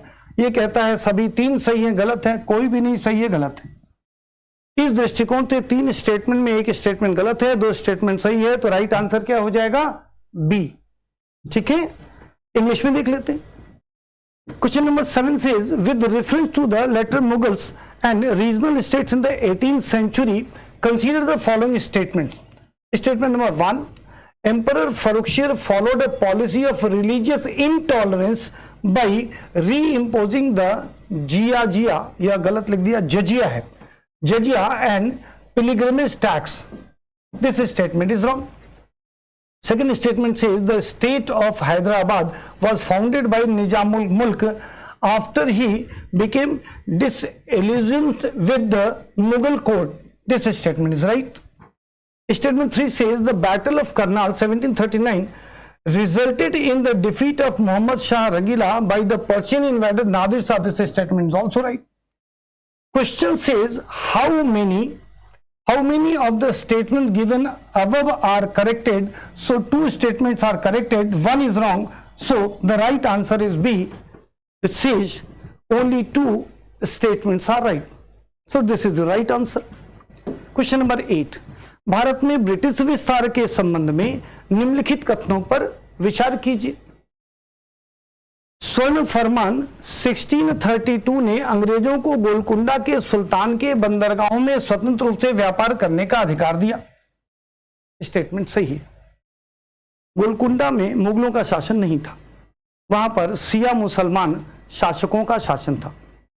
गोलकुंडा राजवंश ने 500 पगोडा सोने के सिक्के को कहते थे, 500 पगोडा के बदले में अंग्रेजों को आज के आंध्र प्रदेश और तेलंगाना जैसे क्षेत्र में फ्री ट्रेड करने का फरमान जारी किया, जिसको सुनहरा फरमान कहा जाता है। इसलिए 1632 ईस्वी का यह स्टेटमेंट पूरी तरह सही है। स्टेटमेंट 2 कहता है फ्रांसीसी ईस्ट इंडिया कंपनी एक राज्य के स्वामित्व वाली इकाई थी, जबकि अंग्रेजी कंपनी का प्रबंधन निर्वाचित निदेशकों के द्वारा किया जाता था। आप सबने पढ़ा होगा, ध्यान नहीं दिया होगा तो कर नहीं पाओगे। फ्रांसीसी व्यापारी कंपनी उस समय के राजा लुई 14 के द्वारा बनाया गया। उसके वाणिज्य मंत्री का नाम मिलता है कोलबर्ट, और एक फ्रांसीसी राजा के द्वारा एक फ्रांसीसी सरकार की यह कंपनी बनाई गई जिसका कंट्रोल फ्रांसीसी मंत्रियों और पदाधिकारियों के द्वारा किया जाता था। इसलिए फ्रांसीसी ईस्ट इंडिया कंपनी एक राज्य की स्वामित्व वाली इकाई थी, ये बात सही है। अब बात करते हैं अंग्रेजों की। जबकि अंग्रेजों की कंपनी का प्रबंधन यानी मैनेजमेंट निर्वाचित निदेशकों के द्वारा किया जाता था। अंग्रेज 24 निदेशकों बोर्ड ऑफ डायरेक्टर को चुनते थे और ये सारी दुनिया में ईस्ट इंडिया कंपनी का व्यापार वाणिज्य कंट्रोल करते थे। यानी एक ज्वाइंट वेंचर वाली संयुक्त पूंजी वाली कंपनी थी जिसे बोर्ड ऑफ डायरेक्टर्स चलाया करते थे। एक प्रकार की प्राइवेट कंपनी थी जिसे आज की भाषा में एमएनसीज कहते हैं, मल्टीनेशनल कंपनीज कह सकते हैं। इसका मतलब है कि यह स्टेटमेंट भी सही है। Third statement, sir Thomas Roe ने 1615 में अपने दूतावास के दौरान सम्राट जहांगीर के साथ एक औपचारिक वाणिज्यिक संधि की थी। यह गलत बात है। जब अंग्रेज भारत में आए तो सबसे पहला प्रतिनिधित्व किया था व्यापारिक नाविक ने, और वो भारत आया तो उसे कुछ फायदा मिला, लेकिन 1608 ईस्वी में आए हुए उस नाविक की जगह पर 1615 ईस्वी में सर टॉमस रो नाम का एक राजदूत आया जो ब्रिटिश सरकार के द्वारा भेजा गया। वो 3 साल यानी 1615 से 1618 तक भारत में रुका, लेकिन मुगल बादशाह जहांगीर से किसी भी प्रकार की संधि कर पाने में सफल नहीं हुआ था। यहां लिखा है कि औपचारिक वाणिज्यिक संधि करने में सफल हुआ था, इसलिए स्टेटमेंट गलत हो गया। आपने पढ़ा होगा कि टॉमस रो 1615 ईस्वी में आया था, वो जहांगीर के दरबार में रहा था। आगे आपने डिटेल पढ़ा नहीं, इसलिए इस तरह के क्वेश्चन आपके गलत हो जाएंगे। तो अब मेरे सामने क्या है साहब, ये स्टेटमेंट गलत है, ये सही है, ये सही है। आपसे पूछ रहा है उपरोक्त कथनों में से कितने सही हैं, तो केवल 2 सही हैं, राइट। तो ये आंसर क्या हो जाएगा, केवल 2 सही हो जाएगा। So let's check in English. Regarding the British expansion in India, consider the following statements. Number 1, the Golden Firman 1632 granted the British the right to trade freely in the ports of the Sultan of Golconda. Golconda लिखा हुआ है, Golconda, right. Second statement, the French East India Company was a state-owned entity, right, unlike the English company which was managed by elected directors, right. Third statement says Sir Thomas Roe successfully secured a formal commercial treaty with Emperor Jahangir during his embassy in 1615. This statement is wrong. On the basis of this status, your right answer is B. Only 2 statements are correct. Let's check next question. Question number 9. निम्नलिखित कथनों पर विचार कीजिए। ठीक, back to back question की इस बोझिलता से आप घबराइए कि नहीं, मैं आपको ब्रेक दूंगा। हाँ, इसको मैं पार्ट 1, पार्ट 2, पार्ट 3, पार्ट 4 करके कई टुकड़ों में लेकर आऊंगा, जिससे कि आपको 1 से 2 दिन के अंदर ही इन सभी प्रश्नों के उत्तर भी मिल जाएं और आप बेहतर तरीके से रिचार्ज होकर पे इस पर काम कर सकें, ठीक ना। क्योंकि अगला टेस्ट अगले हफ्ते होना है। क्वेश्चन करने के ठीक बाद आपको आपका आंसर भी पता लग जाएगा कि आप कितने पानी में हैं, कितने क्वेश्चन सही किए, कितने क्वेश्चन गलत किए। और ये जो मैं क्वेश्चन डिटेल कर रहा हूं, इसका एक्सप्लेनेशन ऑलरेडी मैं अपलोड कर दूंगा अपने ऐप पर। उसमें सारे एक्सप्लेनेशंस के डिटेल भी दिए गए, थोड़े मोड़े नहीं है, डिटेल फॉर्म में है। अप्रॉक्स 75 ±2 पेजेस होंगे, हिंदी और इंग्लिश दोनों में मैंने एक्सप्लेनेशन अपलोड कर दिया। वही सारी बातें जो मैं क्लास में कह रहा हूं, वो सारी बातें मैंने एक्सप्लेनेशन में ऑलरेडी दे रखा है, ठीक है।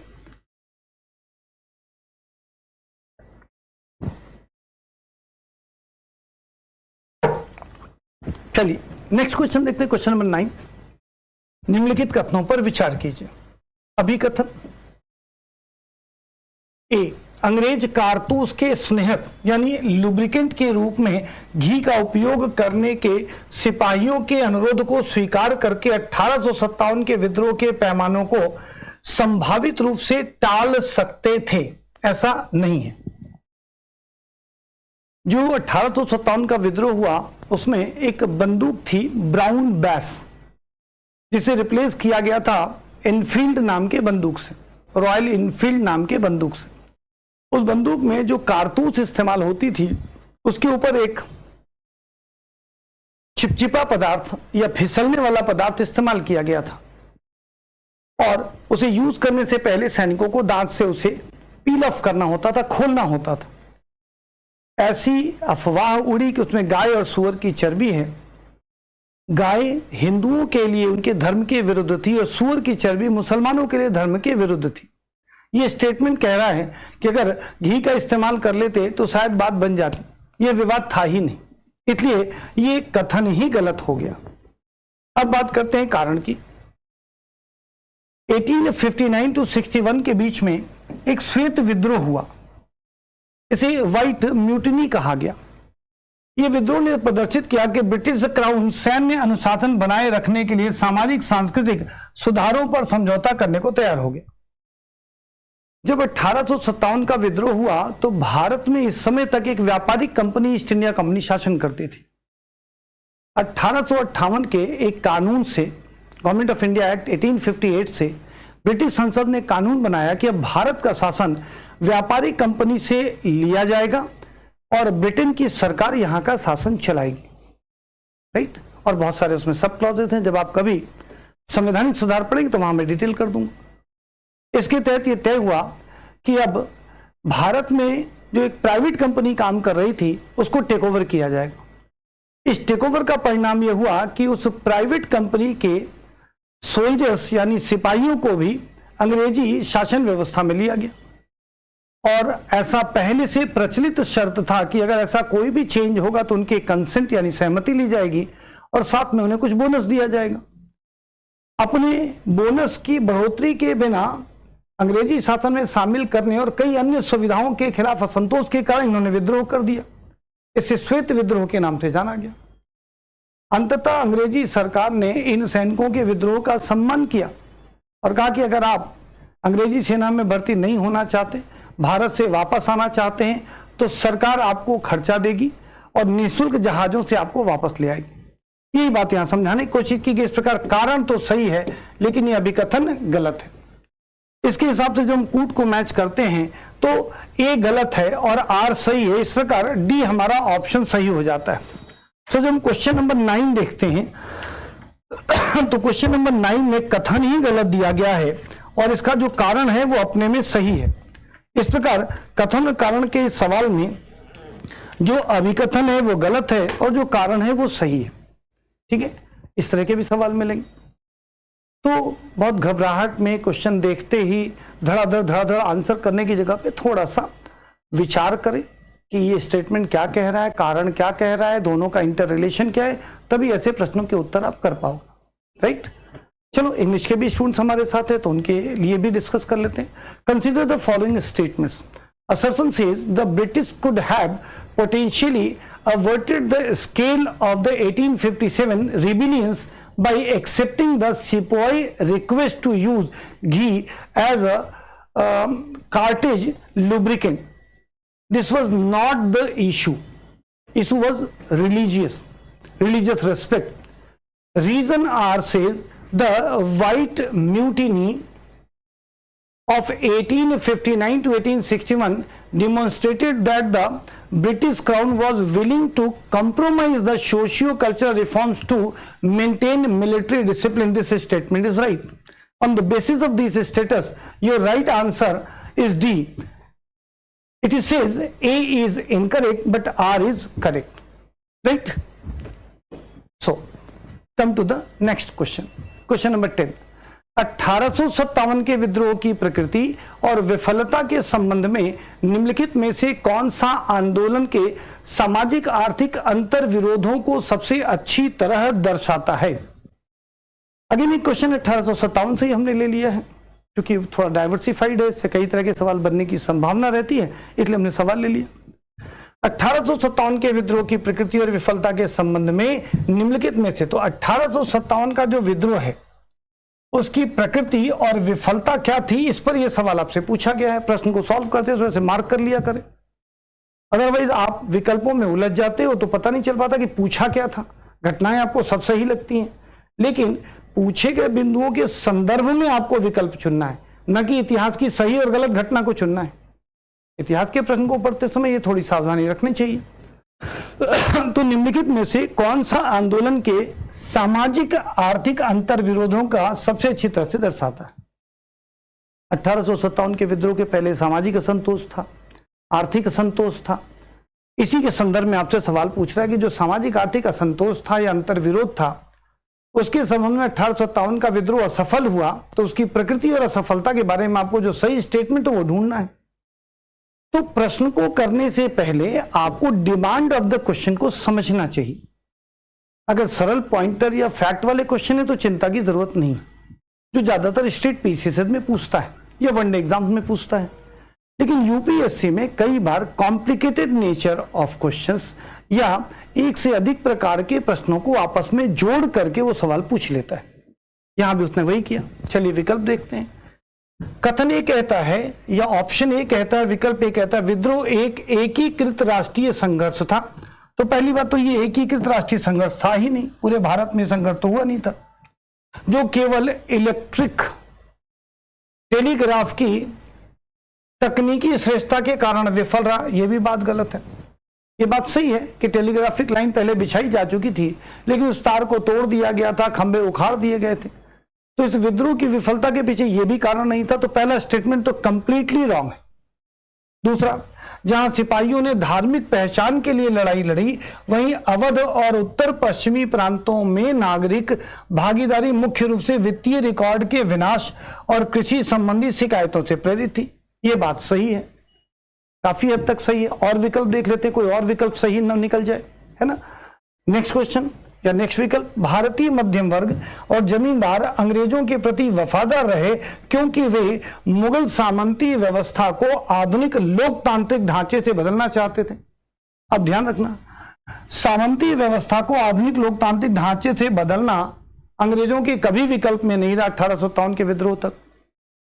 इसलिए यह स्टेटमेंट भी पूरी तरीके से गलत है।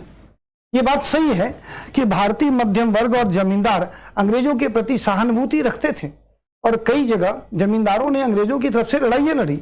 इसलिए कई बच्चे ये कहेंगे कि नहीं जी ये स्टेटमेंट क्यों नहीं सही है, मुझे बताओ, क्योंकि बात तो बिल्कुल सही है। ये बात सही, लेकिन उसके आगे जो लिखा है वो भी तो पढ़ना है आपको। एक स्टेटमेंट जो आपको दिया उसका आधा पार्ट सही है, आधा पार्ट गलत है। इसलिए जल्दीबाजी परीक्षा में ना करें, पूरा स्टेटमेंट पर। मैंने जो अंडरलाइन किया कि सामंती व्यवस्था को आधुनिक लोकतांत्रिक ढांचे से बदलना चाहते थे जमींदार, सवाल ही नहीं था। और जो मध्यम वर्गीय लोग थे, अभी अभी न्यू एजुकेशन पॉलिसी आई थी 1835 ईस्वी में, और तो मुश्किल से 20 साल हुए थे। इस 20 साल में लोकतंत्र की अवधारणा का विकास तक नहीं हुआ था भारत में, गणतंत्र की अवधारणा का विकास तक नहीं हुआ था भारत में। दुनिया को छोड़ दीजिए, इंग्लैंड में महिलाओं को वोट देने का अधिकार 1900 ईस्वी के बाद मिला है, 1900 ईस्वी के बाद। और इंग्लैंड में भी किसानों को और व्यापारियों को वोट देने का अधिकार 1832 ईस्वी तक नहीं था। जब 1832 में स्वयं इंग्लैंड में व्यापारियों यानी मध्यम वर्ग के पास और निम्न वर्ग में किसानों के पास वोट देने का अधिकार नहीं था, लोकतांत्रिक अधिकार नहीं था, तो भारत में ऐसा सपना कैसे देखा जा सकता था। तो ये जब आपने बहुत विस्तार से विषयों को पढ़ा हो तो अपने आप पता चलता नहीं जी ये लास्ट वाली लाइन इसकी गलत है, पहली वाली तो सही भी है। डी, विद्रोह मुख्य रूप से इसलिए विफल हुआ क्योंकि यूरोपीय सैनिकों के श्वेत विद्रोह ने अंग्रेजों को अधिक आक्रामक विलय नीति अपनाने के लिए मजबूर किया। यह भी गलत है। यहां तो समझौता करना पड़ा था राजा को, और वो भी विद्रोह के बाद की स्थिति है। ये 1859 से 61 के बीच में शुरू होती दिखाई देती है। तो कुल मिलाकर इन चार विकल्पों में से सबसे बेहतर विकल्प 1857 के विद्रोह की प्रकृति और विफलता के संदर्भ में जो सामाजिक आर्थिक अंतर विरोध था वो ये था कि जब हम सिपाहियों को देखते हैं तो उन्होंने अपने धार्मिक पहचान के लिए लड़ाई लड़ी। मुस्लिम सैनिक इसलिए लड़े क्योंकि उन्हें सूअर की चर्बी उनके धर्म का विनाशीकरण था, और गाय की चर्बी से बने हुए लुब्रिकेंट का इस्तेमाल हिंदुओं के लिए। तो सिपाहियों ने धार्मिक पहचान को सुरक्षित रखने के लिए लड़ाई लड़ी, जबकि आम जनता को तो गोली नहीं चलानी थी। फिर वो क्यों लड़ी? यहां लिखा है अवध और उत्तर पश्चिम के किसान अपने साहूकारों और जमींदारों के शोषण से दुखी थे, इसलिए जब उन्हें विद्रोह का मौका मिला तो अंग्रेजों की छत्र छाया में शोषण करने वाले इन साहूकारों, इन सूदखोरों पर उन्होंने हमला बोला, और इनकी गुलामी जो उनके आर्थिक दस्तावेजों में, जिसको बही खाता कहते थे, उसमें अंग्रेज दर्ज रखते, साहूकार दर्ज रखते थे, उसे उन्होंने विनष्ट कर दिया। यही बात यहां लिखी गई। अवध और उत्तर पश्चिमी प्रांतों में नागरिक भागीदारी मुख्य रूप से वित्तीय रिकॉर्ड के विनाश, बही खाते को फाड़ देते थे, जला देते थे, विनाश और कृषि संबंधी शिकायतों से प्रेरित थी।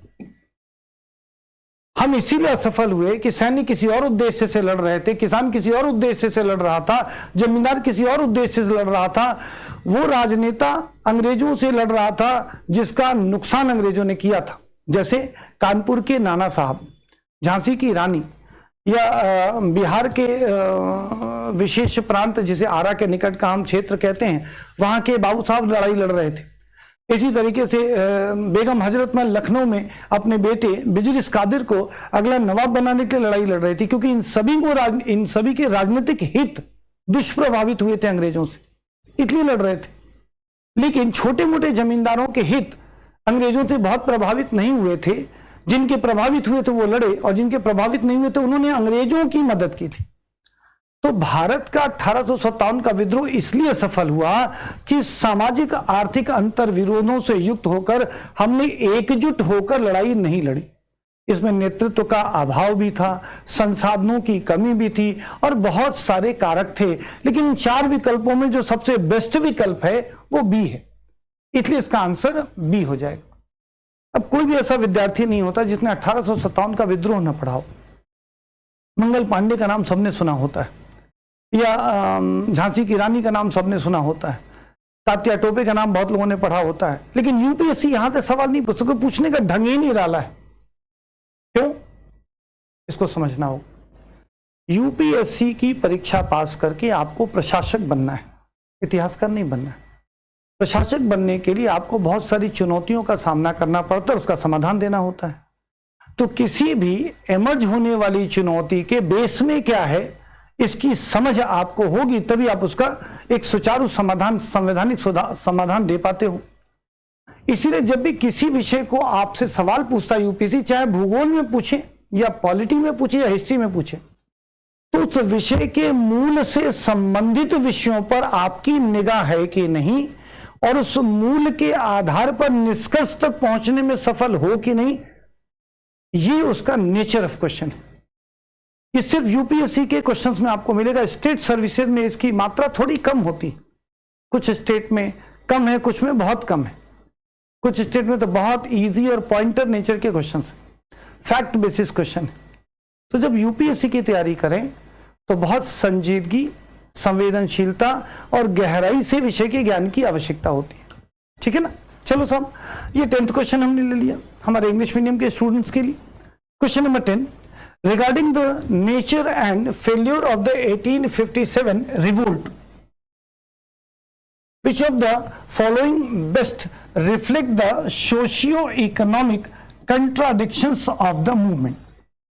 So your question is based on revolt of 1857 and conclusion is based on the socio-economic contradiction of movement, and you can say the causes of the failure of this movement, and the causes इसके पीछे का जो concept है उन्होंने जानना चाहा कि what were the socio economic causes to failure this kind of movement. So here 4 विकल्प आपके सामने, 4 options is here. Option 1 says, option A says, the rebellion was a unified national struggle that failed solely due to the technological superiority of the electric telegraph. Wrong. Second option says, while Sepoy fought for religious identity, the civilian participation in Awadh and northwestern provinces was primarily driven by the destruction of financial records and agrarian grievances. This is the right answer till this option. Let's check C and D options. Option C says the Indian middle class and zamindars remained loyal to the British because they sought to replace the Mughal feudal order with a modern democratic setup. This statement is wrong also. Option D says the revolt failed primarily because the white mutiny of European soldiers forced the British to adopt a more aggressive annexation policy. This statement is also wrong. So your right answer is option B. Let's check next questions. Question number 11. प्रश्न संख्या 11 क्या कहता है? 1861 की सेना एकीकरण योजना, army amalgamation scheme, इसमें जैसा मैंने बताया कि 1857 के विद्रोह के बाद भारत का शासन एक प्राइवेट कंपनी ईस्ट इंडिया से अंग्रेजी सरकार ने अपने हाथ में ले लिया और सारी सेनाओं का विलय कर दिया गया। इसी घटना को आर्मी अमलगेमेशन स्कीम कहा गया।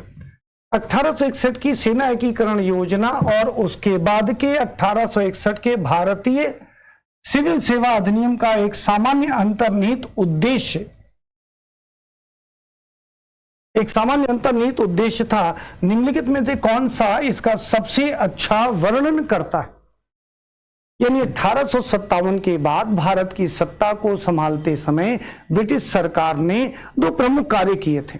एक, उन्होंने सेना का एकीकरण करना शुरू किया और जो भारत की प्रशासनिक व्यवस्था थी उसको रीऑर्गेनाइज करने पर काम करना शुरू किया। आपसे वो पूछ रहा है कि इसका पर्पस क्या था, यानी उसका अंतर्निहित उद्देश्य क्या था, वो क्यों ऐसा कर रहे थे? आपको चार विकल्प में ढूंढना है। ऑप्शन ए, भारतीय सिपाहियों को ब्रिटिश क्राउन की उच्च कमान संरचनाओं में एकीकृत करना उनका उद्देश्य था। केवल भारतीय सिपाही तो थे नहीं इसमें, नहीं केवल भारतीय सिविल सर्वेंट थे, तो ये स्टेटमेंट अभी क्वेश्चन मार्क में लगते हैं।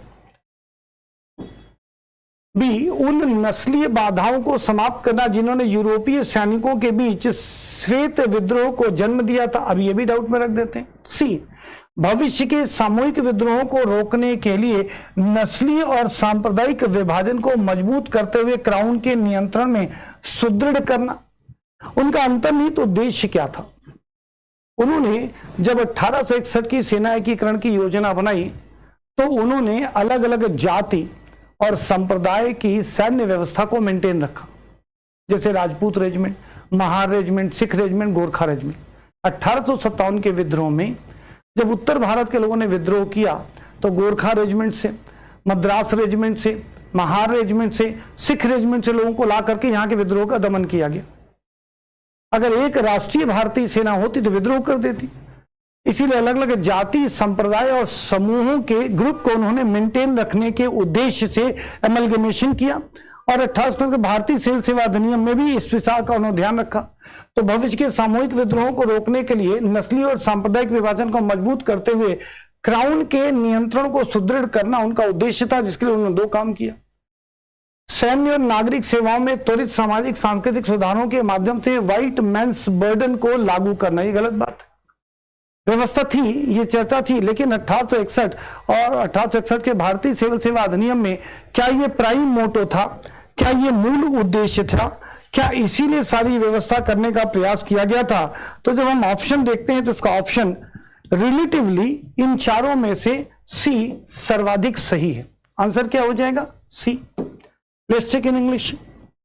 Question number 11 says, the 1861 Army Amalgamation Scheme and the subsequent Indian Civil Services Act of 1861 shared a common underlying object. Which of the following best described is? A, to integrate Indian sepoy into higher command structure of the British Crown. This is not the right objective. Which of the following best describes? So this is not best description of these acts, these two acts. Option B, to dissolve the racial barriers that had sparked the white mutiny among European troops. C, to consolidate crown control while reinforcing racial and communal divisions to prevent future collective uprisings. These are the right. Comparatively, in threes, to implement the white man's burden through accelerate socio-cultural reforms in the military and civil service. So the right answer is C. Got it? Next question. Question number 12.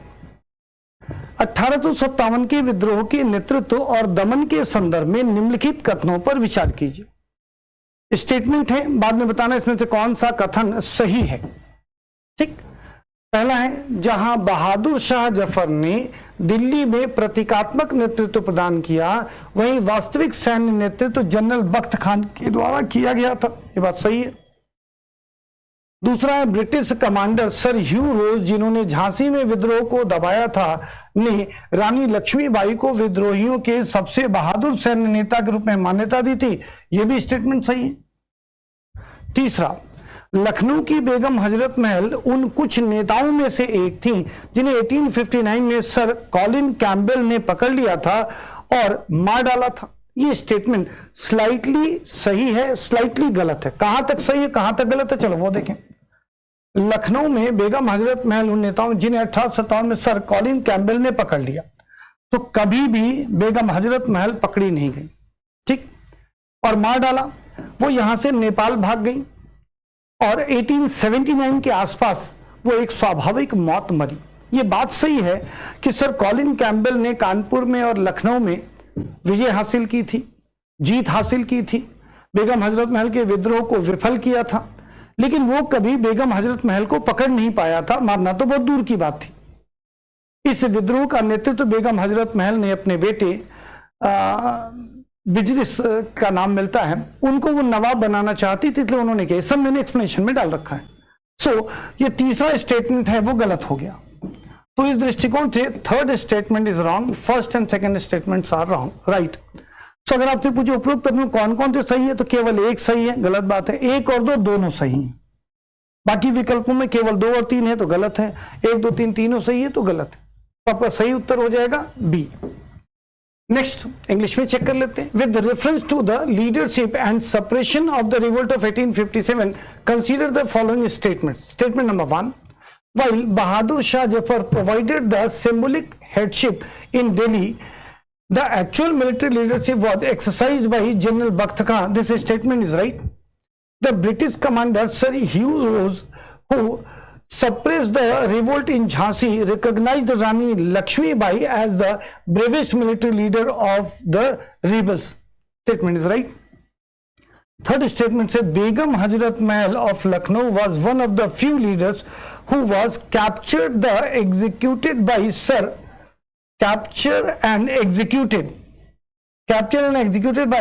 Colin Campbell in 1859.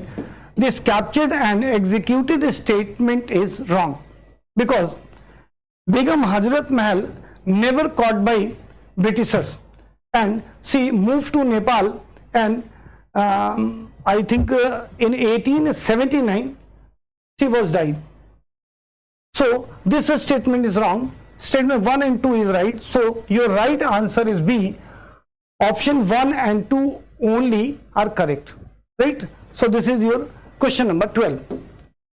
प्रश्न संख्या अगर हम 13 की बात करें, विद्रोह की शुरुआत के संबंध में निम्नलिखित कथनों पर विचार कीजिए। 1857 का विद्रोह क्यों शुरू हुआ, इस पर यह सवाल है। पहला, बहरामपुर स्थित 19वीं नेटिव इन्फेंट्री फरवरी 1857 में एनफील्ड राइफलों के उपयोग से इनकार करने के कारण भंग होने वाली पहली रेजिमेंट थी। स्टेटमेंट सही है। बैरकपुर में मंगल पांडे की अवज्ञा के कृत्य के कारण विद्रोह में तीसरी नेटिव कैवलरी की तत्काल भागीदारी हुई, यह गलत है, क्योंकि जो तीसरी नेटिव कैवलरी थी वो मेरठ में थी,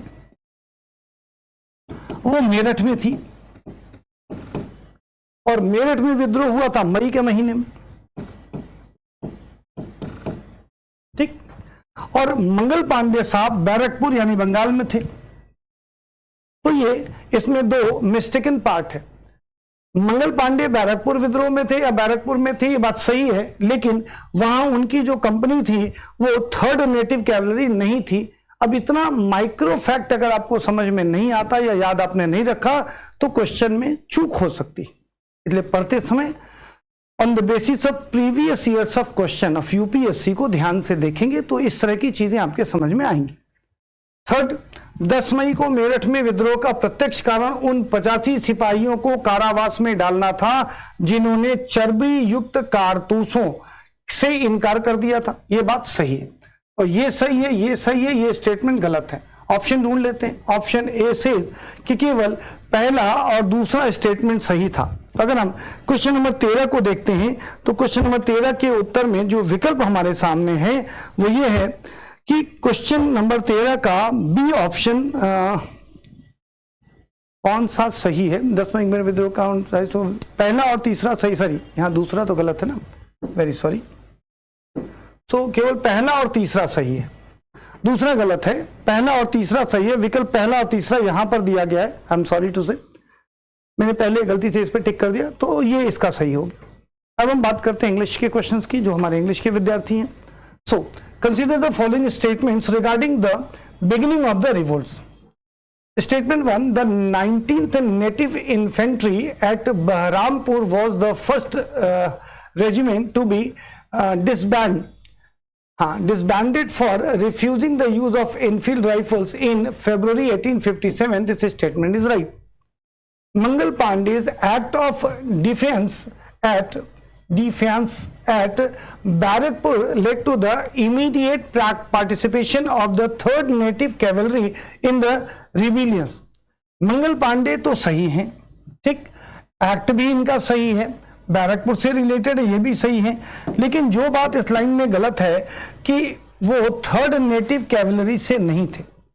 3rd native cavalry is related to Meerut regiment and in Meerut date of I think 10th of May was the revolt day in Meerut. So half statement is right that Mangal Pandey is related to Barakpur, and second statement that he was belonged to 3rd Native Cavalry is wrong. So this statement is wrong. Third statement says the revolt at Meerut on May 10th was directly triggered by the imprisonment of 85 sepoy who had refused the greased cartridges. This statement is right. So statement 1 and 3rd is right, and your right option is B, which says 1 and 3rd only statements are right. So this is your right answer. Question number 14, प्रश्न संख्या 14 क्या कहता है? निम्नलिखित कथनों पर विचार कीजिए। अभिकथन यानी स्टेटमेंट हमें कहता है कि आधुनिक इतिहासकार भारतीय राष्ट्रीय कांग्रेस की स्थापना के संबंध में सेफ्टी वॉल्व थ्योरी को काफी हद तक खारिज करते हैं। ठीक, सही बात है। मॉडर्न जो थ्योरी है वो ये अलग कहती है। क्या कहती है अभी चर्चा कर देंगे। कारण, गोखले जैसे भारतीय नेताओं ने एओ ह्यूम को नियंत्रण के ब्रिटिश एजेंट के रूप में नहीं बल्कि शुरुआती आधिकारिक दमन से इस नवजात आंदोलन को बचाने के लिए एक त्वरित चालक यानी लाइटनिंग कंडक्टर के रूप में इस्तेमाल करने का विकल्प देखा था। क्या कहता है स्टेटमेंट, जरा समझ लेते हैं। यह एक बात लिखी गई है, आधुनिक इतिहासकार विपिन चंद्रा जैसे लेखक ये मानते हैं कि 1857 के विद्रोह के बाद अंग्रेज बहुत कॉशियस थे। वो नहीं चाहते थे कि दोबारा भारत में विद्रोह हो, इसीलिए अंग्रेजों ने ऐसा शो किया अपने डॉक्यूमेंट्स में कि साहब हमने एक सेफ्टी वॉल्व थ्योरी के तहत भारतीयों की एक संस्था बनाने का निर्णय लिया है जो ये कोशिश करेगी कि भारतीयों के अंदर जो असंतोष है वो टाइम टू टाइम इस प्लेटफॉर्म पर निकलता रहे, जिससे कि वो ब्लास्ट ना हो कभी 1857 की तरह। इस थ्योरी को सेफ्टी वॉल्व थ्योरी कहा गया। ठीक, आधुनिक इतिहासकार विपिन चंद्रा इस स्टेटमेंट को नहीं मानते कि नहीं ऐसा नहीं था, अंग्रेजों ने सिर्फ अपने लिए ऐसा कहा था। अब विपिन चंद्रा जैसे लोग और गोपाल कृष्ण गोखले जैसे लोग, गोपाल कृष्ण गोखले जो कर रहे थे उसी को एक्सप्लेन कर रहे हैं विपिन चंद्रा जी। गोपाल कृष्ण गोखले का मानना था कि एओ ह्यूम एक रिटायर्ड सिविल सर्वेंट थे जिनकी अंग्रेजी शासन प्रशासन में एक अच्छी पकड़ थी। उस दौरान यदि भारत में कोई अंग्रेजों के खिलाफ विद्रोह का सोचता तो उसका दमन कर दिया जाता। तो कुछ स्वतंत्रता सेनानी यह चाहते थे कि कोई एक कवच या सुरक्षा कवच हमें मिल जाए। जैसे आसमानी बिजली जब गिरती है तो घर पर बिजली, आसमानी बिजली का नुकसान हो तो एक त्वरित चालक लगाया जाता है जो आसमानी बिजली को अपने अंदर एक कंडक्टर की तरह भूमिका निभाकर उसे जमीन के नीचे पहुंचा देता है। और आसमानी बिजली जो लाखों किलोवाट की होती है उससे हमें नुकसान नहीं पहुंचता। तो आधुनिक इतिहासकार ये मानते हैं कि गोखले जैसे स्वतंत्रता सेनानी ये मानते थे कि अंग्रेजों से लड़ाई लड़ करके हम अंग्रेजों के खिलाफ सफल होंगे, इसकी अभी तो कम से कम संभावना नहीं है। इसलिए इनको तड़ित चालक की तरह, एक लाइटनिंग कंडक्टर की तरह इस्तेमाल किया जाना चाहिए, और उन्होंने किया। अंग्रेजों ने ही संस्था बनवाई। शुरुआत में अंग्रेजों के बहुत से प्रशासनिक पदाधिकारी कांग्रेस के सम्मेलन में अध्यक्षता की भूमिका भी निभाते हैं, चाहे जॉर्ज यूले जैसे लोग हों, अल्फ्रेड जैसे लोग हों, बहुत सारे लोग आए इसमें एक हिंदू को भी अध्यक्ष बनाया गया, मुस्लिम बदरुद्दीन तैयब जी को अध्यक्ष बनाया गया, दादा भाई नौरोजी जैसे पारसी को भी बनाया गया। तो हिंदू को, मुस्लिम को, सिख को, ईसाई को, सबको अध्यक्ष बना करके इसे भारतीय प्रतिनिधित्व के रूप में दिखाया गया। अंग्रेज इस बात से खुश थे कि हमने सेफ्टी वॉल्व की तरह इन्हें इस्तेमाल किया, और भारतीयों ने इन्हें तड़ित चालक की तरह प्रयोग किया। तो अब अगर हम बात करें कि स्टेटमेंट की, तो क्या स्टेटमेंट सही है कि आधुनिक इतिहासकार भारतीय राष्ट्रीय कांग्रेस को एक सेफ्टी वॉल्व थ्योरी की तरह इस्तेमाल किए जाने वाली व्यवस्था के रूप में मानते हैं? तो आधुनिक इतिहासकार ये मानते हैं कि काफी हद तक इसे खारिज करते हैं, नहीं मानते हैं। इसका मतलब ये सही है कथन। गोखले इसे तड़ित चालक की तरह इस्तेमाल करना चाहते थे, ये भी सही है। और अंग्रेजों की सेफ्टी वॉल्व थ्योरी को खारिज करते हुए भारतीयों ने उन्हें तड़ित चालक की तरह इस्तेमाल की, इसकी व्याख्या है। इसलिए स्टेटमेंट ए भी सही है और आर उसकी सही व्याख्या करते हुए हमें दिखाई भी देता है। चलिए हमारे इंग्लिश के स्टूडेंट्स के लिए, consider the following statements. Here one statement is in the form of assertion and second one is reason. Assertion says modern historians largely reject the safety valve theory. So they reject the safety valve theory. Is it true? Then this statement is right. Safety valve theory regarding the foundation of the Indian National Congress. Reason says Indian leader like Gokhale viewed A.O. Hume not as a British agent of control but as a lightning conductor to protect the infant movement from early official suppression. Both statements are right and the reason is the explanation of assertion A. So your right answer is A.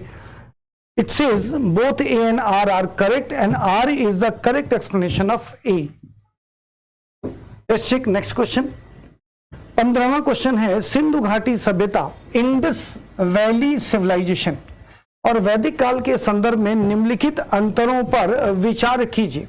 यहाँ कुछ अंतर दिए गए, statement दिए गए, आपको बताना इसमें से कौन सा सही है कौन सा गलत है। स्टेटमेंट 1, सिंधु घाटी सभ्यता मुख्य रूप से एक शहरी सभ्यता थी, सही बात है। जबकि प्रारंभिक वैदिक काल एक अर्ध खाना बदोश देहाती समाज का प्रतिनिधित्व करता था, यह भी बात सही है। दूसरा, सिंधु घाटी सभ्यता में लोगों को लोहे और घोड़े का ज्ञान था। घोड़े का तो थोड़ा बहुत ज्ञान था भी, कुछ प्रमाण अपुष्ट रूप में मिलते हैं, लेकिन लोहे का तो कतई प्रयोग नहीं करते थे, तो ये गलत हो गया। जबकि प्रारंभिक वैदिक आर्य केवल तांबे को जानते थे, यह भी गलत है। केवल तांबे को नहीं जानते थे, क्योंकि हमें ऋग्वेद में ही लोहा छोड़ करके लगभग सभी धातुओं की जानकारी मिलती है। इसमें हमें सोने की जानकारी मिलती है, चांदी की जानकारी मिलती है, तांबा की जानकारी मिलती है, टिन इत्यादि की भी जानकारी मिलती है। तो मात्र तांबे का प्रयोग करते थे, यह भी गलत है। तो स्टेटमेंट 2 गलत हो गया। स्टेटमेंट 3 क्या कह रहा है? सिंधु घाटी सभ्यता के लोग मातृदेवी और एक पुरुष देवता आदि शिव की पूजा करते थे, जबकि प्रारंभिक वैदिक धर्म इंद्र और अग्नि जैसे पुरुष देवताओं के साथ प्रकृति पूजा पर केंद्रित था। तो जब आपने अपने अध्ययन के दौरान सिंधु सभ्यता और वैदिक सभ्यता को पढ़ा होगा तो पहला और तीसरा स्टेटमेंट भी सही दिखेगा, दूसरा स्टेटमेंट गलत है। हमसे कह रहा है उपरोक्त कथनों में कितने सही हैं? तो केवल एक सही है? नहीं। 2 सही है? तो केवल 2 सही है, तो इसमें हमें 2 बताया गया, तो केवल 2 स्टेटमेंट इसमें सही है। यहां केवल 2 का मतलब स्टेटमेंट नंबर 2 नहीं है, कोई 2 स्टेटमेंट इसमें सही है, तो आंसर क्या हो जाएगा? केवल 2 क्वेश्चन। ठीक है, चलिए साहब इंग्लिश के अपने स्टूडेंट्स को ले लेते हैं। With reference to the Indus Valley civilization and the Vedic period, consider the following differences. Statement 1, Indus Valley civilization was predominantly an urban civilization, whereas the early Vedic period represented a semi-nomadic pastoral society. This statement is right. Second statement says the Indus Valley civilization people possessed knowledge of iron and the horse, while the early Vedic Aryans knew only copper. Both statement is wrong, because Indus Valley civilizations peoples don't have the knowledge of iron, and they perhaps use horses. We have some evidences from Surkotda and different other places, Rana Gundai, Surkotda and Lothal, but this is not the proper evidence of uses of horses. So this statement is wrong. And for Vedic Aryans, they knew only copper. This is also wrong, because they know gold, silver and other metals except irons. So statement number 2 is wrong. Statement number 3 says the Indus Valley civilization people worship the mother goddess and the male deity Proto-Shiva. This is right. Whereas the early Vedic religion was focused on nature worship and male deities like Indra and Agni. This is right. So here in these 3 statements, only first and third statements are right. So our right answer is B. Only 2 statements are right. This is your right answer. This is question number 15. So let's take a small break. Then I will continue in part 2 this discussion. Okay, thank you.